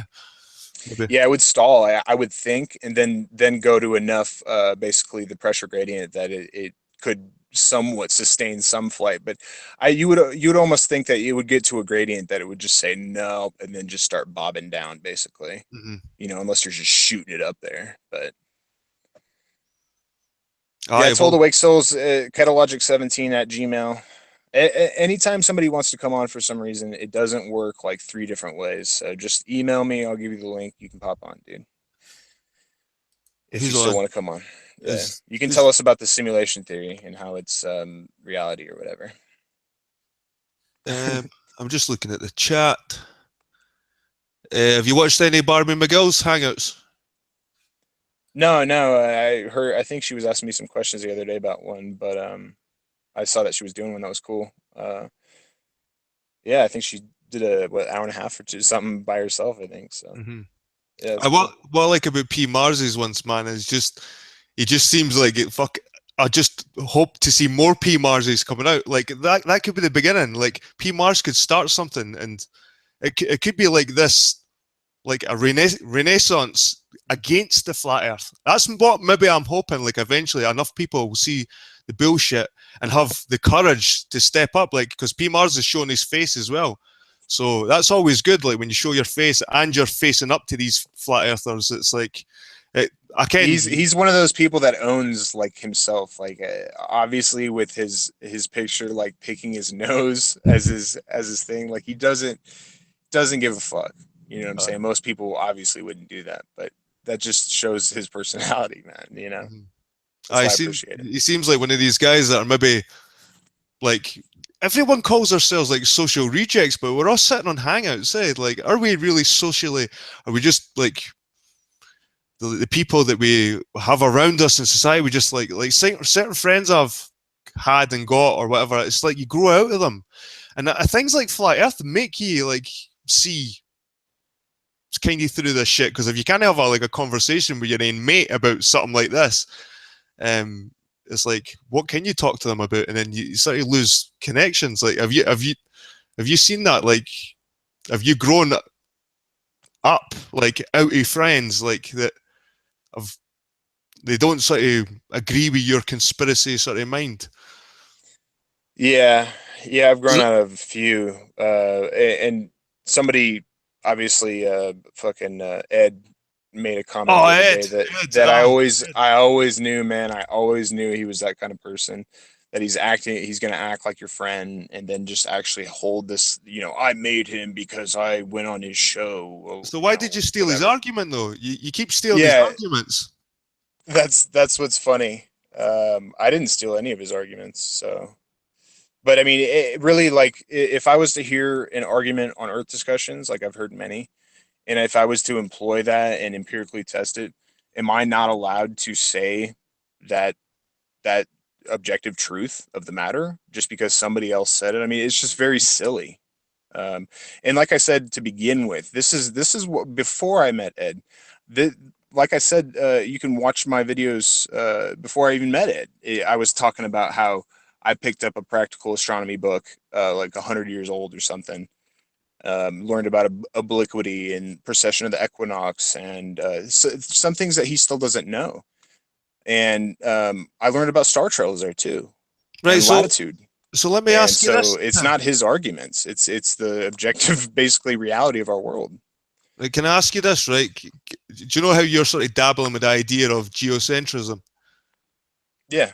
Right. I sit there sometimes as well, Tim, and think about what would it have to be for a geocentric sort of world? Then I start thinking it takes me back to the star trails, and it's either we're turning or every one of those fucking stars, Tim, are turning at the same time. Yeah, and the sun and the moon, and yeah, everything's revolving around. So to me, it's like the whole kind of like the most simplest answer to me. It's like it's either we're just spinning or every one of these things out there in space, every one of these objects are moving at the same time. Like, to me, when I think about it, it's like I think it's more likely we're turning. Yeah, I do too. That's why I say I'm a heliocentrist, basically. But I do hold it open, basically. But I had to take some stuff to kind of understand something about geocentricity that I never thought before for some reason. I literally kind of always equated, geocentrism to like almost like the dome, like a celestial sphere. That's outside of the Earth. There's kind of not really much else to it besides the celestial sphere. But I'm thinking that, truthfully, there could be immense amount of depth to it. It could be the space that they're telling us, basically, but everything is revolving around us. Like these things could be further than each other, and not, And so you still think there could be like a celestial sphere turning but these stars are attached on turning at the same time, rather than us turning. Hi, Awake Souls. How you doing, man? Good. How are you guys? Fine, man. Hey, man. Tim was just telling me about his escapades the other night there. Yeah, he came and joined us. You proved me wrong, Tim. So I accept that. How did I prove you wrong, though? Well, I said that the sniping was impossible. Oh, I didn't even hear that. I just came on because Ronnie was talking shit about me, basically. But I'll actually, if you want to have a private conversation after this, I'll tell you exactly what not to do. Yeah, well, I think Ronnie's figuring it out, but I'm not mad about that. I'm listening to your guys' conversation, and you've been touching on simulation, and Jed, you're sort of like you're dancing around it, where you're talking about the quantum, and I see that you have understanding on that, and you have questions. I do believe that there is evidence that this is a simulation, and that it's not the cop out response.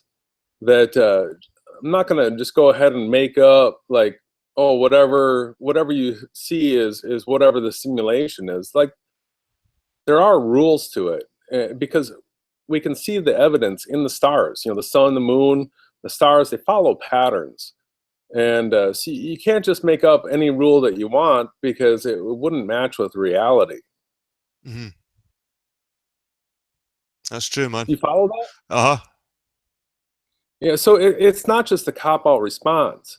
See, the problem you run into, and Tim said this earlier, like, he said he can debunk the clouds behind the sun, and I know that this is a point of contention for a lot of people. But have you looked into any of these footages of clouds behind the sun, Jed? I've seen some of the videos of clouds behind the sun, and I just think it's sometimes just an optical thing with the camera. It's like you could do it with certain objects as well if you play with the lens. Yeah, that's true, and I did make a video about that. That, I mean, I acknowledge that that's true based on the focal length, like how far something is away, and what your focus is set at. That is definitely true. But then you can also do experiments for longer distance shots, where you're using a camera like a P900, where it's got an extremely long focal length.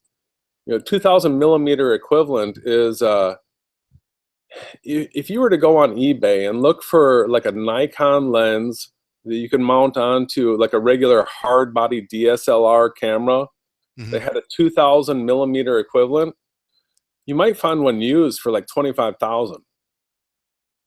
Right. Okay, 25,000. so 25,000. That's a lot. That is a lot. Yeah, and so the P900 has a 2,000 millimeter equivalent focal length to it.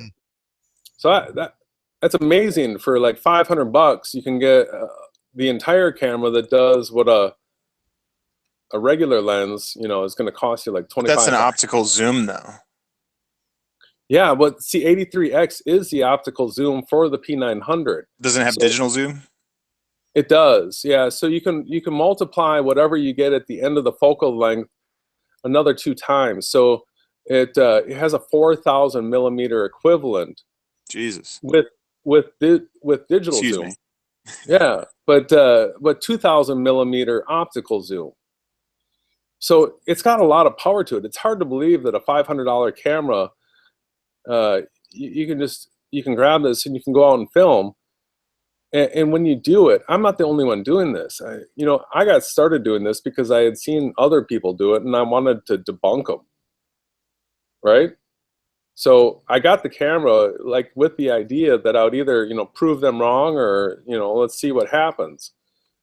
And right away, within the first couple days, I was catching footage where I was like, well, I was on vacation, so I didn't have anything to project it on large. So all I had was the screen of the camera, and I was like, whoa! I couldn't wait to put it on a computer.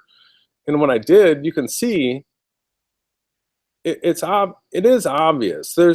So you can use different programs and different filters. There's a studio program called Filmora that has all these different filters built into it, and one of them is called Emboss. And that Emboss filter, when you apply that to the picture, anything that's smooth, well, like, there won't be any distortions in it. It'll just be a smooth, shiny surface. So you can record the sun, and you'll see this smooth disc where all it has is just like a perfect circle perimeter to it and nothing over it. You're digitally manipulating it? It's a filter that you can apply to anything that you've recorded. But I could put a black and white filter on and show you that the sun is black, Yeah. There's tons of different filters, but the emboss is neat because you can see the textures. So when there's nothing in front of the sun, it'll be a smooth, shiny disk with just a perfect circle around it. And then if there's clouds in front of it, you can see the texture move across that smooth, shiny surface. Okay. But in those videos, it becomes very apparent that the clouds that you think that are being obstructed by the sun are the light clouds, and the dark clouds are actually obstructing the sun. I mean, it's very, very apparent. The question's got to be asked is like, if the clouds are behind the sun, how high is the sun? Because clouds form in the stratosphere. It's like this would make the sun a lot lower, would it not? Even closer, and the angular Even size is a whole even nother thing closer, you'd have because to ad hoc, and it's just nonsense, man. Well, it's And not. can hold on. Can I ask you though, just to premise, can you like come with actual like debunks of the heliocentric model if you have any, and not just like your beliefs towards it may be a simulation, but do you have any gripes with the actual heliocentric model that we are prescribed? Yeah, I do. I've got a couple simple ones. So I live on a river just outside of Austin. And a couple of years ago, we had a massive flood. And so it came out of the banks and it was up in the yard and it's coming towards the house. And so I was looking at all the flood charts and I came to realize that my house sits 400 feet above sea level. Okay, and I'm 140 miles away from the coast in Texas. And the 140 miles is a direct shot. That's when you use Google Earth and you put a pin at my house in the coast. And so it's 140 direct miles, 400 feet above sea level. So you're talking about topography on top of the sphere, though. That's the addition of the topography. That's not the yeah. You're not going to convert the 8 inches per mile squared with that. Saying that that's not what you're looking at, right? No, that's right where I was going is 8 inches per mile squared. So there has to be curve somewhere, right? Yeah, you can look at with geodetic surveying equipment and look at declination. And you can look at the Chicago skyline, the Toronto skyline.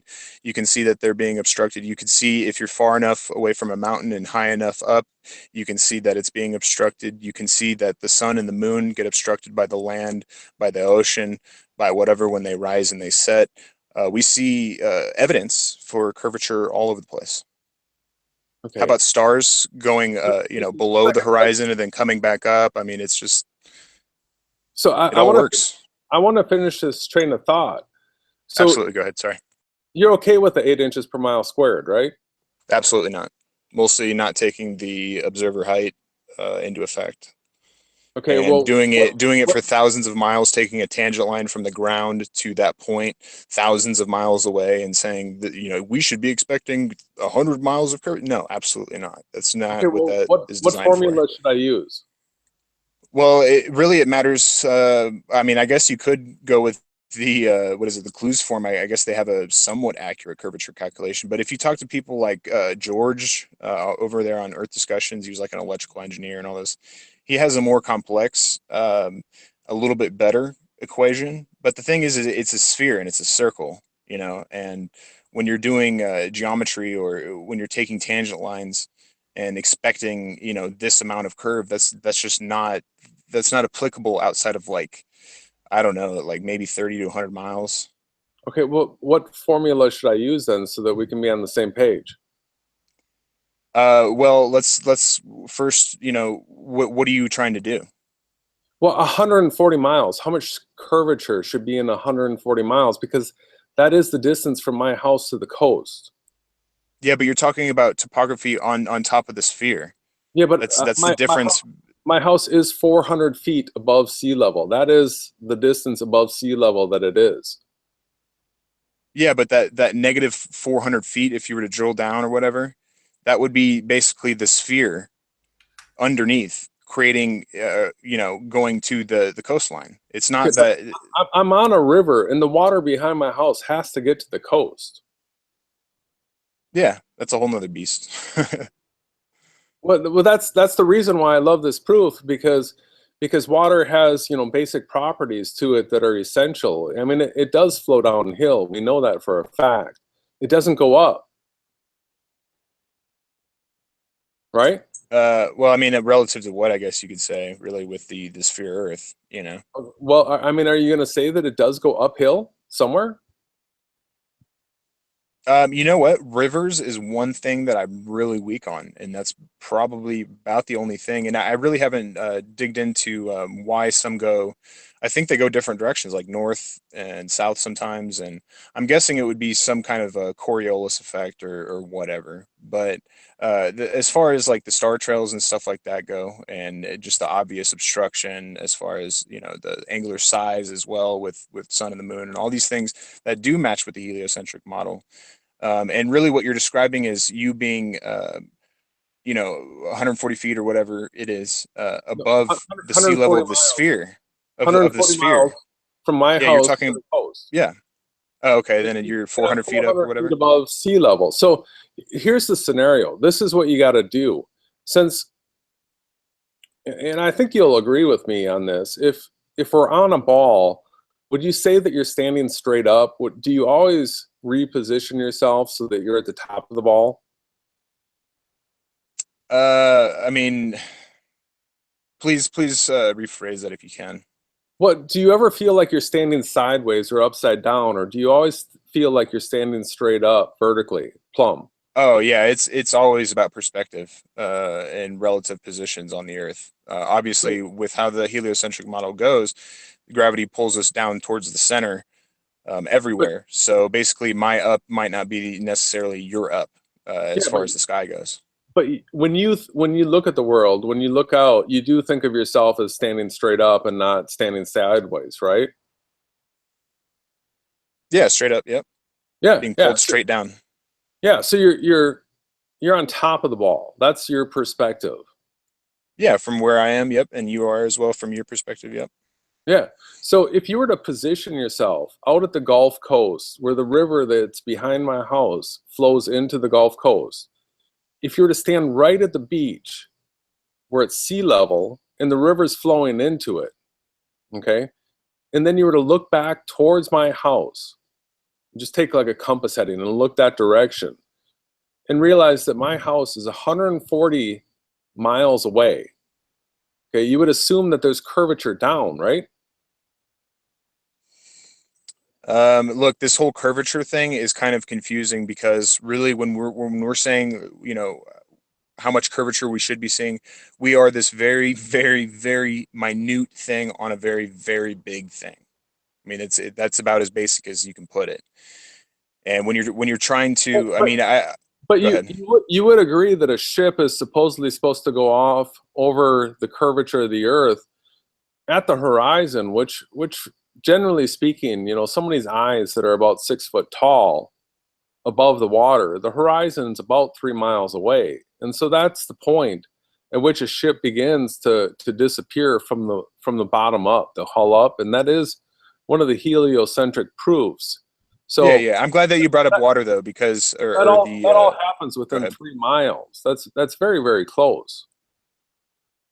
Yeah, yeah, and this is kind of the whole thing about that I go through quite a bit. There is a difference between you being on the Earth, looking at obstruction, and you searching for the Earth's actual curvature. You see the difference between the two? I would rather you explain it to me. Basically, there are different equations, and John LeBon actually put in the chat. He is correct. If you want to look up John LeBon and flat Earth math, I would, or I think it's something like that. But it literally, or no, it's globe Earth math rather. He goes through I think three different ways, geometry, algebra, I believe, to come up with different equations to formulate this, and he pretty So much I don't comes I to the don't same. Go ahead. I don't know if you know this, Tim, but I'm not just a flat earther. I also think that our math is wrong as well, and I have videos about it. Do you believe that pi is like four or something, or what? Oh, that's interesting that you know that. But yeah, so I did it. I did at one point, right? So I was Hmm. working on it, and I was going through the research, and at one point I said that, but I have corrected myself. So I do know that there is things wrong with our math, and so I'm going to walk back through them. The first thing that I put out a video that I stand behind that I do believe is correct and nobody is contradicted. is that irrational numbers cannot exist. So irrationality is one of the problems that you run into in a simulation. So hold on. Do you not believe that zero exists? Well, zero is nothing. Well, there's no measurement for it. It doesn't exist. It has no reality to it. So if I was to ask you how many flying pink elephant unicorns are there on the earth, would you have to say one because you don't believe zero is equivalent to anything? Yeah, I love the semantic argument, but I do understand the No, concept. it's logic. It's called logic. You're not going to take it anywhere with that, because all you're doing is a wordplay. You can do this real simply. No, there are things that don't exist. Do we agree? Yeah. So there absolutely. are zero. If you're going to quantify how many things of that existed, it would be zero. Not one, not infinity, no other number. That's why we have zero. Okay, so it's not some conspiracy from the Egyptian time that we've created this zero. It's so actually prevalent. No, zero never existed in mathematics until the Egyptians. Okay, that's when it was introduced. That's why I said that. I thought it was the Persians that introduced the zero. No, Fibonacci is the one that introduced it sort of like to the white Western world. But it was starting to be used in the Egyptian times, and it was a placeholder.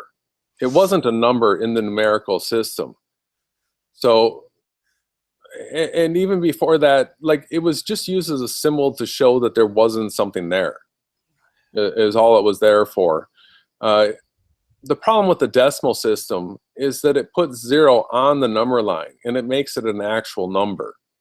And so if you were to take numbers, like whole numbers, and then you get down to 1, and then you go to decimals, and then you get down to like 0.1111111, and you run that off into infinity, then you slap 0 next to it, and then you have minus 0.1111 off into infinity. That's different though. I asked you about zero, and it's like, if you were to have one piece of bread and I took it from you, how many pieces of bread do you have? Yeah, sure. As a concept, it exists, but it does exist. It means none. It means null. It means nothing. It means no quantifiable number. Build me not no one, not two, not infinity, not nothing, but it's zero. It's nothing. Build me no houses, and what would I have? You would have no houses. They don't exist. They don't exist. There's zero. There's zero houses. That's how you would quantify it in mathematics. The ancient Greeks actually argued this, and they said, how can something exist that doesn't exist? So that's the question regarding zero. How can something exist that doesn't exist? Well, I mean, it's a concept, kind of like what you're saying. I mean, nobody's arguing for an ontological nothing. We can't experience that, but we can experience scenarios, like I said, where you don't have this, so you have zero of these things. It's useful in that way because you can't say it's one. You can't say it's anything else but zero. You don't have any. So what's the problem that you have with simulation theory? I think it's a cop-out for flat earthers to arrive at when they figure out that flat earth is absolute bunk. That it's not a cop-out, and I don't expect it to be either. Awake Souls, do you subscribe to any model or map or anything like that? Yeah, well, actually, so Ronnie of Event Skeptic, who Tim knows, and they have history, and Ronnie has said that what Tim said is true. We're not bashing on Tim, and I'm not sure why he jumped in on our chat the way he did, because we are approachable. Anybody can send us a comment, and we can have a conversation just like this anytime. Tim's Tim though. We just accept him for the way he is. But what I was thinking as well, I didn't know who Tim was before. Ronnie had the history with him, and so as far as the whole trolling and all that kind of thing is concerned, I didn't even really understand or comprehend what that whole. Well, let me tell you real quick, because what I would classify myself doing is basically trolling for truth. When I was going on with my Tim Osmond or my cognitive dissonance account and posting debunks to these flat earthers, I was getting banned and silenced. I was being squelched. So of course I did already have basically about 500 or more accounts lined up already. So basically it's a way for me to not be squelched. I mean, some people just have the 1 or 2 accounts, and when they're Nope. banned, they're banned. They're done. So back to the model anyway. Do you believe in a circle? Awake souls. A sphere. No, I mean a circle. Does he believe in a circle disc? Oh, I think he's having some issues at the moment. he's froze. Because Okay. that's what I was thinking about, Tim. That if it was a circle, if this place is being guarded, like they say, like you keep hearing flyers saying it's getting guarded and patrolled. How what's the diameter of this? Is it over 100,000 miles? Of what diameter? Of... Ice. Like Oh shit. if it is a circle, Yeah. like how? It's 25,000 miles at the equator. So when you're doing like square footage and stuff like that, as far as the flat plane Earth goes, yeah, you're talking probably about a 60,000 mile ice wall, I believe. 60,000. 60,000 mile ice wall. Yeah. Right. So Wait, you back with us? Yeah, I got like glitched up or something. What was Ronnie? He was pushing. Was it a diamond kind of shaped thing? Well, he was on Pac-Man. he was on FEC, and they were sort of like the anti-Globebuster channel, because they were the flat Earth community that was saying that the popular flat Earth model with the sun and moon doing circles doesn't work. Mm-hmm. So they're very anti-azimuthal. they were anti-azimuthal. But so it was Lori and Lawrence that had this diamond map, and Ronnie was on there because he could see in the stars, and maybe he learned some of this from you, Tim, but he could see in the stars that the AE model doesn't work, and so he was with them, and then I have a little bit of history, having been on Globebusters and on FEC, and I've been screaming. Oh shit! Sorry, I have to caveat real quick. I sniped you off of Glowbusters too, and Morgile. I forgot about that. Sorry. Yeah, that was the first time, right? Yeah. Sorry. It's true. It's true. Well, and that's the reason why I said that I didn't think it was legitimate that you could be sniped, because I thought it was all part of a Glowbuster ruse. But so I don't know. I got sniped, so it is possible. So I do stand corrected on that. Yeah. I'll tell you. Like I said, I really basically you're the man in the middle in both of these situations. Where Glowbusters, I have history with them, I have strife with them, I had the opportunity, so I took it. And as far as Ronnie goes, it's kind of like, well, you believe this for 2 years and you try to adapt models and you started thinking Pac-Man and now you're thinking simulation. I mean, how many years are you going to be on this before you figure out, what we're being told is actually true, if that even happens? And it's like, you guys really need to go through what your stripes are with the globe Earth model, and saying that the topography, you're talking about topography on land. You're not talking. You don't. I don't think you get the concept that you're not going to be getting 8 inches per mile squared. Just for an example, if I was to go up in the Rocky Mountains, would I be getting? If I was on top of a mountain, would I get 8 inches per mile squared? Of course not. Topography is not the way to do it, and that's why they do go to the ocean and try to find obstruction, which there's plenty of examples of. But hold on, Tim. So I mean, my backyard river proof is really solid, and this is the one that got me. This is the heliocentric buster for me. And you asked me for one. So I'm 400 feet above sea level and 140 miles from the coast. That's the direct line. So the river snakes. So it's probably 200 miles of river. When you divide that out, even at the 140 miles, let's say you just carved a brand new straight path from the back of my house to the coast. Over 400 feet over 140 miles is like 2.8 feet per mile. That's not a lot. You don't You're have a lot talking about topography. You're not talking about the Earth's curvature. If it was a perfect sphere, you would have issues with the heliocentric model, but you're talking about topography. You're but the higher water, in the water elevation has to to get from my the house to the coast. It has to go downhill. well, doesn't it? If you're higher than the ocean, Yeah, but so position and yourself. if water Position, seeks its level, like I said about gravity, where it's pulling down in equal positions, but position towards the center. Go yourself ahead. at the coast, at the river mouth, and look back at my house and realize that if you use the 8 inches per mile squared, it's like 13,600 some odd feet that my house would be below the coast. Now you can add in the 400 feet of elevation for my house. I'll give you that. So it still leaves you like 13,200 feet that my house would be below the coast if you were standing out at the river's mouth.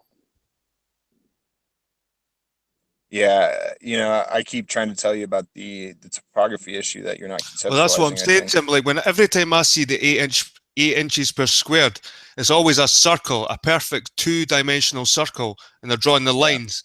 And when you look outside, that's not what the world is. It isn't a perfect circle out there. So the 8 inch per square mile doesn't. It's like an average. I think it's just rounding it off as a average spherical object. But like you said, Tim, you've got topography. When I look outside, I've got hills going up, and like I don't see flat everywhere. What about Neil deGrasse Tyson? Didn't he tell us what the oblate spheroid, how much? Yes, that is a very, very old and unfortunately used topic that people still do. He should have maybe said Apple, relatively No. I'm better. talking about the height. He talked about it was the height of the mountains. Like he was like talking about how it was like the height of the tallest mountains, that the difference was in the pear-shaped part that, what are we talking, 20,000 feet? I mean, that is what the height of the mountains are here on Earth. Well, the obliquity is That- like a 16-mile difference at the equator, basically. Okay, 16 miles. All Yeah. right. So I mean that's why like people that say, "Oh, we should be seeing a pair," or "Where's the oblate sphere?" when we're looking at, the Earth from the moon or whatever. It's Yeah, like that's like 1/300th of a part. Our eyes wouldn't be able to see the obliquity of but the you're trying Earth. to use the pear-shapedness for a reason why the river would somehow make it to the coast. I mean, we're No, not. I'm not saying that at all. That has nothing to do with it. You're not towards the equator, I don't think. Well, then explain what you mean, so I'm not putting words in your mouth. So basically, if the Earth was a perfect sphere, Yeah. water would find its level, in rivers and whatever, and there would be no topography, right? And it would be basically pulled by gravity, like I say, towards the center. So when you add topography into it, as far as land goes, I mean, even if you think of that's like Jaron saying, how come uh, people in California, if they were to walk, towards New York, and the person in New York walked towards that, why wouldn't they end up in a ditch? It's like, well, you're using a tangent line from California to whatever to God, California or whatever. And it's just you guys are not conceptual. Dude, it took me a long time to understand that basically it is flat to our perception because it is such a large sphere comparatively to us. Okay. Well, So Tim, go ahead. I do understand that I'm probably not going to convert you into what I'm talking about. No, nor Right. should you try, right? Yeah. Right. But So, where does simulation theory fit into flat Earth awake souls? What's your name? Sorry, Jason. Jason. Yeah. Hi, nice to meet you, Jason. How does simulation theory fit into the flat Earth? Have you got a theory how these two concepts merge? Yeah. Yeah. Can I Absolutely. hear it, please? Yeah. Absolutely. So the big thing is what, and I understand that you guys aren't there, so you're just going to have to sort of like play along with me, right? Right. So if you get to the point where you realize that you're not on a sphere, okay, you just sort of have to imagine that. You realize that you've been lied to, you've been tricked, the world's flat, all these different things, and all those pieces click into place. But then you realize that the people that have been teaching the model to you have been telling you that the sun and moon are doing circles over an AE map, okay? And then you realize that that doesn't work. All right, so the model that you switched from, the heliocentric to the flat Earth model, that model doesn't work. So it's broken as well. So you have to keep looking. So you have to know that the Earth is flat, and then keep looking for a model that's going to work. And the simulation theory, it's not an excuse, because I knew what type of map I had to look for. All right, so they've always told us that there is no map that you can take a flat map that you can wrap onto a sphere that it's going to be perfect, which is true. But there are maps that are designed that work extremely well, and they're called well, there's the oblate spherical. So what they do is they spread out the poles in a certain way. These are different types of maps, and I've been showing them. I did show it on Globebusters, and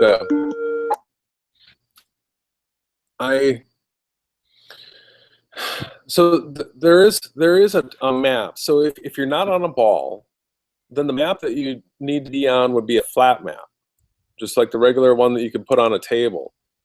And so I've been looking for those, and Ronnie and I have come across, there's the oblique Mercator 1894, and for a person that just looks at it, they probably wouldn't make much of it.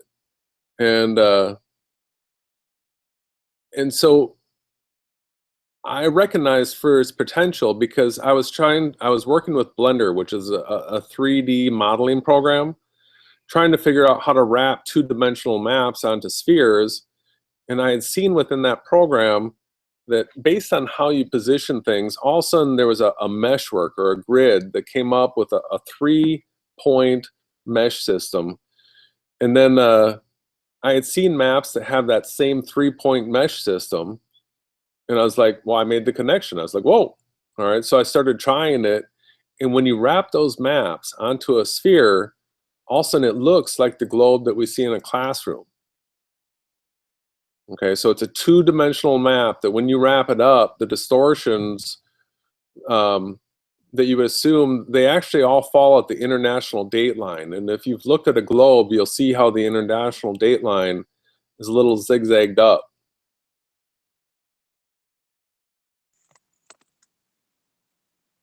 Yeah. But this kind of goes back to what I was saying before about, like, maybe you should look into your griefs with with your issues with that. I promise you, if you had your griefs with the heliocentric model, and your Oh shit. questions rather, and went to Earth discussions, I promise you that they will give you at least the globe explanation for you to either sharpen your arguments, or deny, or start believing, or start getting evidence towards the globe Earth, because things like star rotations, and obstruction, and the sun and the moon, and all this kind of stuff, it does work on the model that we're prescribed. That's where I have the problem with it. So Jason, Go ahead. you reckon you found a 2-dimensional projection that works on a 3D spherical shape? Well, I guess you wouldn't call it a projection anymore. All maps in 2D, they're all projections, because the peak. But that's only if you're on a sphere.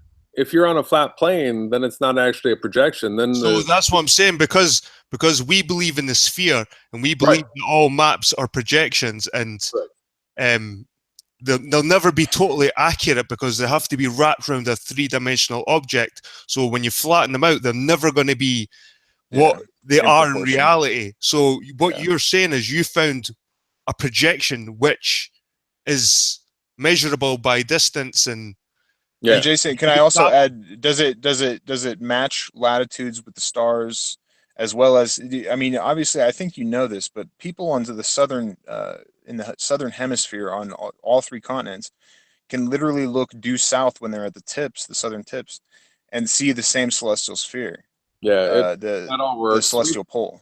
Ronnie and I have been working on this really hard. We're double checking it all. You know, Ronnie double checks his stuff. You've got a history. I know, but that doesn't work on any flat. I've tried, dude. Like literally, Oh. it doesn't work. Well, just It wait. can't work on a flat surface. We'll be putting out a big video. All right, it's gonna be, bam, the flat Earth model that works. And I didn't even know you were a flat Earth simulation theory, dude. I thought yeah, no, totally. he is too. Bronny is too. Yeah, for sure. Oh wow. Okay. Yeah. Because yeah, you know what? I'll tip my hat. I'll tip my hat to you, and so will all flat earthers. If you come up with anything even closely legitimate that has empirical validity, because it doesn't work, dude. Well, You the closest can't do it. The closest that you usually fall back on is azimuthal, because it only works on longitude. It works only one way. Right. It doesn't work way like across continents. And it breaks down heavily when you go further south. Yeah. Well, just wait, Tim. So actually, any criticism and critiquing that you can offer to it will be fantastic, because all we're doing is working on refining it, because anything that we've missed that we're wrong on, so if you can add to it and correct it, it'll be a better working model. But yeah, it does work, so it's exciting. So I mean, you're gonna not only have that the Earth has two celestial poles, it has equator star trails that do arcs across the zenith. It works in conjunction with plane flights and headings and latitudes and stars, and it's all fit in. And you know if you came out with that, you guys are going to be you're going to be copycatted like no other flat Earth has ever been copycatted. I'm not even monetized. I'm not trying to do any of that. All I want is the truth. They're going to take your work, though, dude. If you come out with something like that, which I have heavy doubts. I want everybody to have it. So I just I gave up Facebook like a long time ago, deleted it. I just opened up a new Facebook account. I opened a Twitter account. Yeah, we're going to blast it out to everybody. Everybody should take a look at it, and if anybody can correct anything on it, that's fantastic. So all we'll do is refine it, and it'll be better. But yes. And when are we going to see this?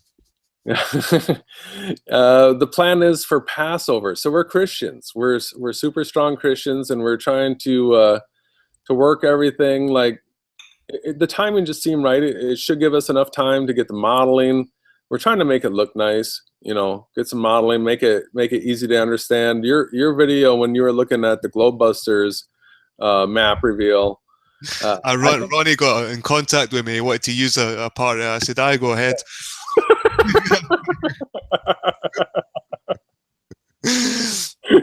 So wait, I'm going to be doing the same with you, Jason. When you bring out your new video, I'm going to be saying on Jason's new video. I'm going to be sitting there a lot. Yep. I'm looking forward to the expression on your face, brother.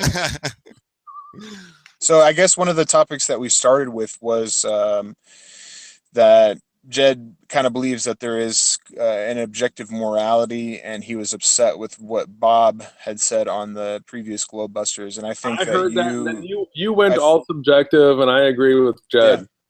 Do you? Yeah. Okay. So how do you qualify people that are jihadists that were basically born to be that and can kill people at the drop of a hat and rape children and do you think that they have that objective morality, but they just don't care? Or how would you justify that statement? All right. So I've talked about this in my stuff, and it's all right that you haven't listened. That's okay. But I'm not Christian at all, brother. That's the problem. No. So one of the topics that I bring up is I did some Eastern religion studies, and I got into non-duality heavily. I was looking for enlightenment, and sort of got sucked down the non-duality path. And so most people think that the world is dualistic, good, bad, all those types of things, black, white.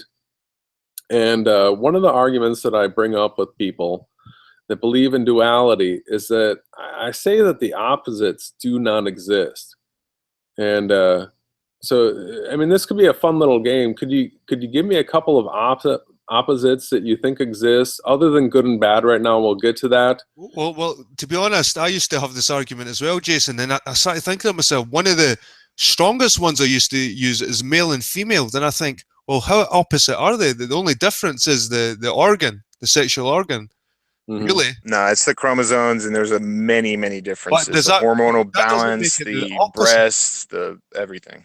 But how does that make it the opposite? How does a woman's breast is the opposite of a man's No, chest? it's not that they have to be directly correlated as complete antonyms of each other. It's that there is a dualistic system.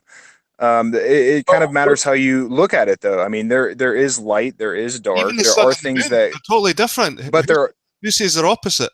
Okay, so light and No, dark. I didn't. Yeah, Light and dark is a Go great ahead. example, Tim. All right. love, hate. Yeah, Well, light and dark. I was waiting for something like that because really all it is a gradient, and you've said gradient before, and so the only thing that exists is the light, and darkness is just an abstract word that we've created and labeled the absence of light. So you can have perfect light where everything's like super bright, or you could take some away and it's darker, and then less and less, and finally when there is no light, we call it darkness, but it's not actually a real thing. It goes back to the zero. It doesn't exist. It's just the absence of the light. I agree. yeah. It's the antithesis. Look, it's the antithesis of light. That's exactly what it is. It's the But it opposite. So that's doesn't why exist. it's classified as dualistic. It But doesn't matter. darkness It doesn't have- matter that there's gradients, there's gray lines, all that kind of stuff. It just It does matter. it proves That's the point that okay. there is the antithesis of different things all over the world that we can observe ourselves. But That's all it does. No, but does that mean just because something's absent, it's the opposite? Right. It doesn't exist. So No. how can it even be the Yeah, opposite? yeah. If you're saying that something is full of something and something is the absence of something, that's the antithesis of it, because there you have the gradient everywhere in between. All right. So here's my take on it. There's like three main things. When you're told that the opposites exist, they usually give you examples that are 180 degrees of each other. So like north, south, east, west, up, down. These are all directions that are like 180 degrees of each other. The other way that they trick you is with the reciprocals. So if you think of fractions, like 1/3 is 1/3, but 3/1 is 3. Okay, so they're not opposites of each other, they're just reciprocals. So that's another trick. And then the other one is gradients. So everything really exists as an absolute. And Jed, you were saying this, there is an objective reality. It does exist. It exists as an absolute. And it exists in varying degrees or gradients of. And then people have different perspectives as far as how they see it. But if you think about temperature, 70 degrees Fahrenheit, one person might say it's cold, another person might say it's hot, but there is an objective reality that the thermometer does say 70 degrees Fahrenheit. So it does exist. It has a reality to it. Mhm. Whereas like, heat is the only thing that exists. So we call the opposite of it cold, but really what's happened is all we've done is we've taken more and more heat away until we've gotten down to a point where there's so little heat that we say it's cold. So So what we could say, there's energy and there's no energy. Is that the only opposite, really? Energy and no energy. But see, the no energy doesn't exist, so there's only energy. Yeah, that Is, doesn't is, that, is, exist. that, is, that, is that where dark matter comes in? Is that why they talk about dark No, matter? dark matter, and really they're trying to apply the physics that we know here on Earth to things that are happening astronomically that are don't really fit Newtonian physics and Einsteinian relativity and shit. So they do need, supermassive black holes and all this kind of shit to explain it, basically. So continue, Jason. That was good. Well, I mean, ask me a question. I sort of went off on a tangent on you. So I take it are you now at this point in your life where you think it's not opposites? Did you get tricked? Did you feel that you were tricked into this sort of occultish thinking, like this sort of Gnostic thinking, a black, white, kind of the same thing that the Masons push in secret societies. Did you feel like you were getting dragged into that? Is that what made you question, is there a dualism? Or is it just... This could be a long conversation. I don't know how far you want to go with it, but I was raised Jehovah's Witness. Do you know who they are? Yeah. So it's a Christian Watchtower. It's a watchtower. Yeah, and I'm not. I got away from that, and when I did, I became a complete atheist. I went for scientism.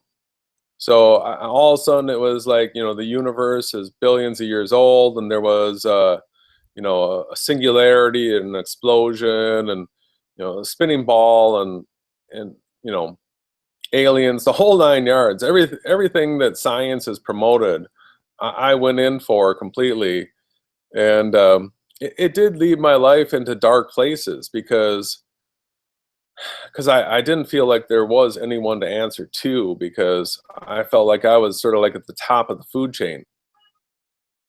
So when I did through honest study, just honest reflection, I did get to the point where I realized that atheism is just as unprovable as creationism or a god, True, and yeah. so I fell back into an agnostic state, and then I began researching the Eastern religions, and that's when the non-dualistic studies. That's when I got into that kind of stuff. I had gotten to the point where I did reach non-dualistic awareness. There are teachers that can take you to that point, and so at that point, studying reality, I did realize the teachers that had like led my way. So many times they said things that they would put things into almost like simulation analogies and stuff like that. And all of a sudden it just dawned on me. It was just a click. I'm like, we're in a simulation. So that happened first. And I just remember sitting on the sofa having been a conspiracy theorist and like looking into this kind of stuff, following, Godlike Productions is like one of the forums that I would keep tabs on. And then all of a sudden I saw a thread for Flat Earth, and I thought that was ridiculous. I'm like, this is absurd. While I'm sitting here thinking I'm in a simulation and all this, and I'm like, well, what do I have to lose? Eventually, I looked at it and I studied the proofs, and I did fall for the popular flat Earth model with the sun and moon doing circles. I didn't do my research, and I did just sort of like take that hook, line, and sinker. But there are proofs, like we were talking about with the river and the horizon being at eye level. You can model this up three-dimensionally, and if you're on a sphere, the highest the horizon would ever be is at your feet. Okay, and then No, but the horizon does not rise to eye level. And I would like to make a point, since you did just kind of bring up your past. I would like to say that I have met people like you that kind of have gone from this to that to this to that, and it kind of shows me that maybe maybe you're kind of into self-exploration, and you've found many things to not be the case in the past with your religion at first, and then atheism and all this kind of stuff. So, no offense, but I feel like it almost sounds like a confused individual. That maybe you're confused on the simulation, maybe you're confused on the Earth actually being a sphere, and you having kind of bad arguments for it. And really, I speak my mind. I'm sorry. So go ahead. So I suppose that with like 9/11 and all that, you knew it right from the first day that it was a hoax, right? Not from the first day, dude. I was in fucking like 7th grade in computer class, I think.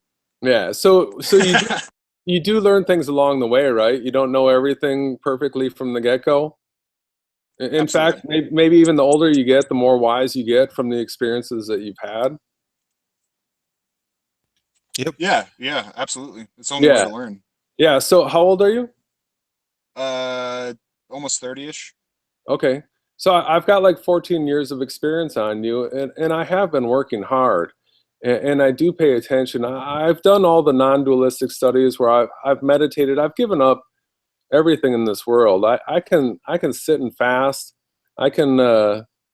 Do you really think though that you have 14 years on me when you got basically confused for many years following failures, basically to Well, to your own logic, basically? here's the thing. The Bible is the true word of the creator of this world. So I do believe To that you. this is a flat plane, that it is a simulation, and that the creator of it is the author of the Bible. And so, you know, whatever name you want to use, I use Yahweh for the creator and Yahweh Shai. Most people use God and Jesus. But I've done studies on this as well, and I do believe that those are the actual proper names for the Creator and the Christ.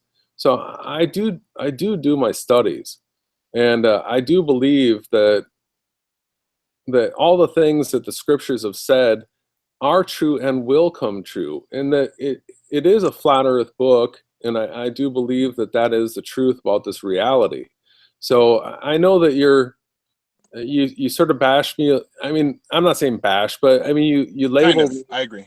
me, as a God or Christian guy or whatever, and that's fine. And I take it as a badge of honor because I've put a lot of effort and research into it, and I do stand by it, and I'm willing to share it with anybody that would like to hear it. Do you So take the presuppositional approach, or how do you logically? I mean, do you just basically say that you think that these disciples or these people that had their hands in the book, you think that they were sent by God? I mean, what kind of argument do you have? I mean, you're obviously Christian.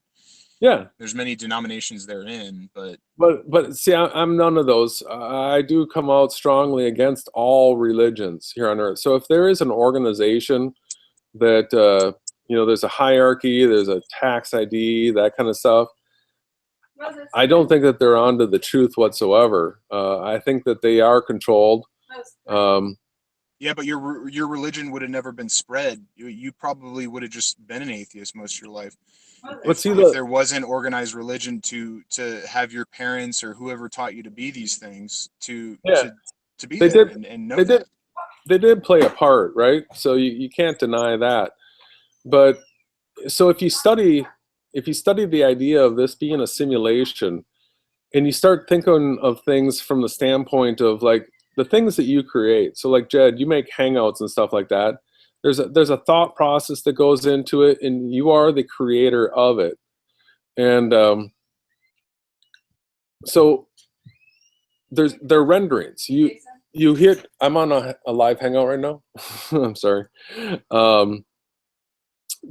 You hit render when you're ready to publish something, and then also it takes some time, and the processor has to run, and then finally it's there for you. So the Bible is like a script, just like a movie has a script. It's just like anything that comes into being. Any buildings had a blueprint, for it. There's always been Yeah, but I mean, it was scripted, right? plan. And it was also, it was not only scripted, but it was tampered with too, right? My understanding. But see, there is the underlying message. So if everybody that reads the Bible, that agrees with it and believes the story to be true, it does have the story of the creator of a Satan, a devil, and it does talk about the eventual outcome and how the whole thing plays out. And so if everybody were to render based on that script, you would see what the outcome would be. Satan's destroyed. The peace loving Christians that were striving to be the servants of Yahweh Shai or Jesus. So are you a Bible literalist then? The more I look at it, the more it seems to be, like right on. Like, well, there's so many different levels. So there is the absolute literal translation, but then if you would follow, there's extra canonical texts as well. There's the 66 book canon, but then there's the Apocrypha, and then there's the other inspired scriptures that were removed back in the Council of Nicaea. And so, yeah, it was tampered with, but that's actually all written about and foreshadowed in the book of Thomas, one of the Gospels that was removed. So if you study the book of Thomas and you realize that this was all talked about, foreshadowed, foretold, that is the type of work that Ronnie and are doing. So I know that you guys probably steer away from it and don't follow that kind of stuff, but we have been covering this stuff for sure. Well, yeah. I actually knew about the 66 books. I think that's an interesting It's interesting number. stuff, man. Definitely. First, I heard that actually. I kind of pop on sometimes, but like I said, it's dry just to me, just to my liking. Yeah. That's it. You know, I'm sure there's a lot of people that find great value out of it.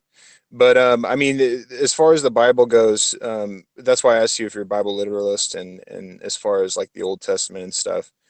There are obviously like some morally wrong things that are done, and do you kind of brush that away, or do you have like a presuppositional argument that just kind of just Are you talking about the idea that the Creator like sort of mowed down nations with the Israelites? well, not only that, but I mean, like stoning your daughter, and I mean, the Old Testament is full of just kind of vile stuff to us today, and Yeah, things but that have never happened since too.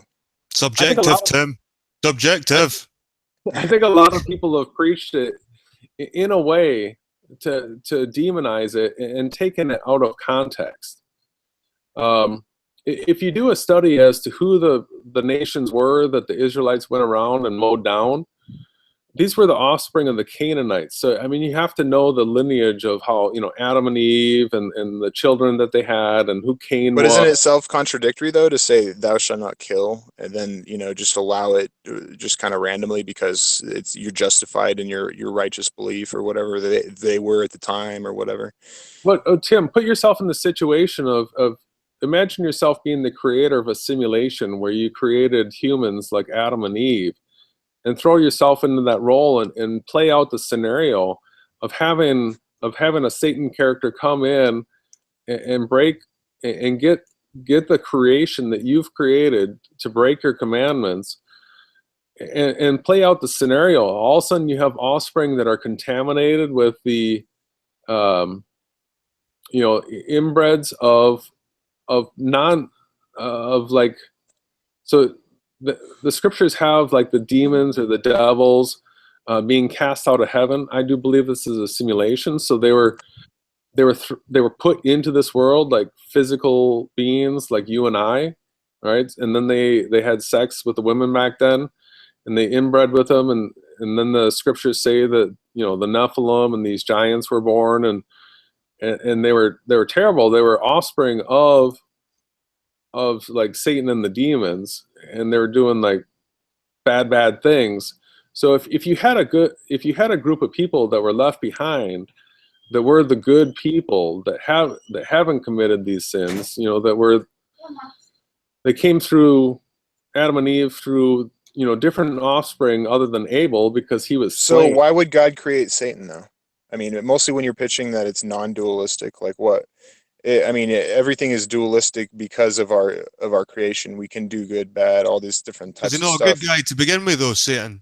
Well, there's a good question there, because the scriptures don't talk about Satan being created at all. We don't have insight on that. The Bible doesn't say, and the Creator made Satan. Wait. What does Genesis say? Created the heavens and the earth, right? Yeah, but if you do the canonical and the apocryphal and all the inspired scripture studies, you hear about all these hosts in heavens that exist, but it doesn't go into any description of their creation. So I think you're being a little short-sighted to write it off without realizing that you can't just box it into a corner like that. There are other possibilities that exist. This isn't a. Do you believe that you would, if you were born in Afghanistan, just say, and you were a Muslim, you had Muslim parents, and they taught you Muslim, belief and stuff. Do you believe that you would be here right now talking about the Christian Jesus as Lord? or do you think you would maybe have different perspectives? It's a good question that I can't answer. It's just hypothetical. Hypothetical questions, you can come up with ones that sound fantastic, but it proves a point, though. It proves a point that basically your beliefs were given to you, but you and could also probably by ask your parents. if unicorns would beat some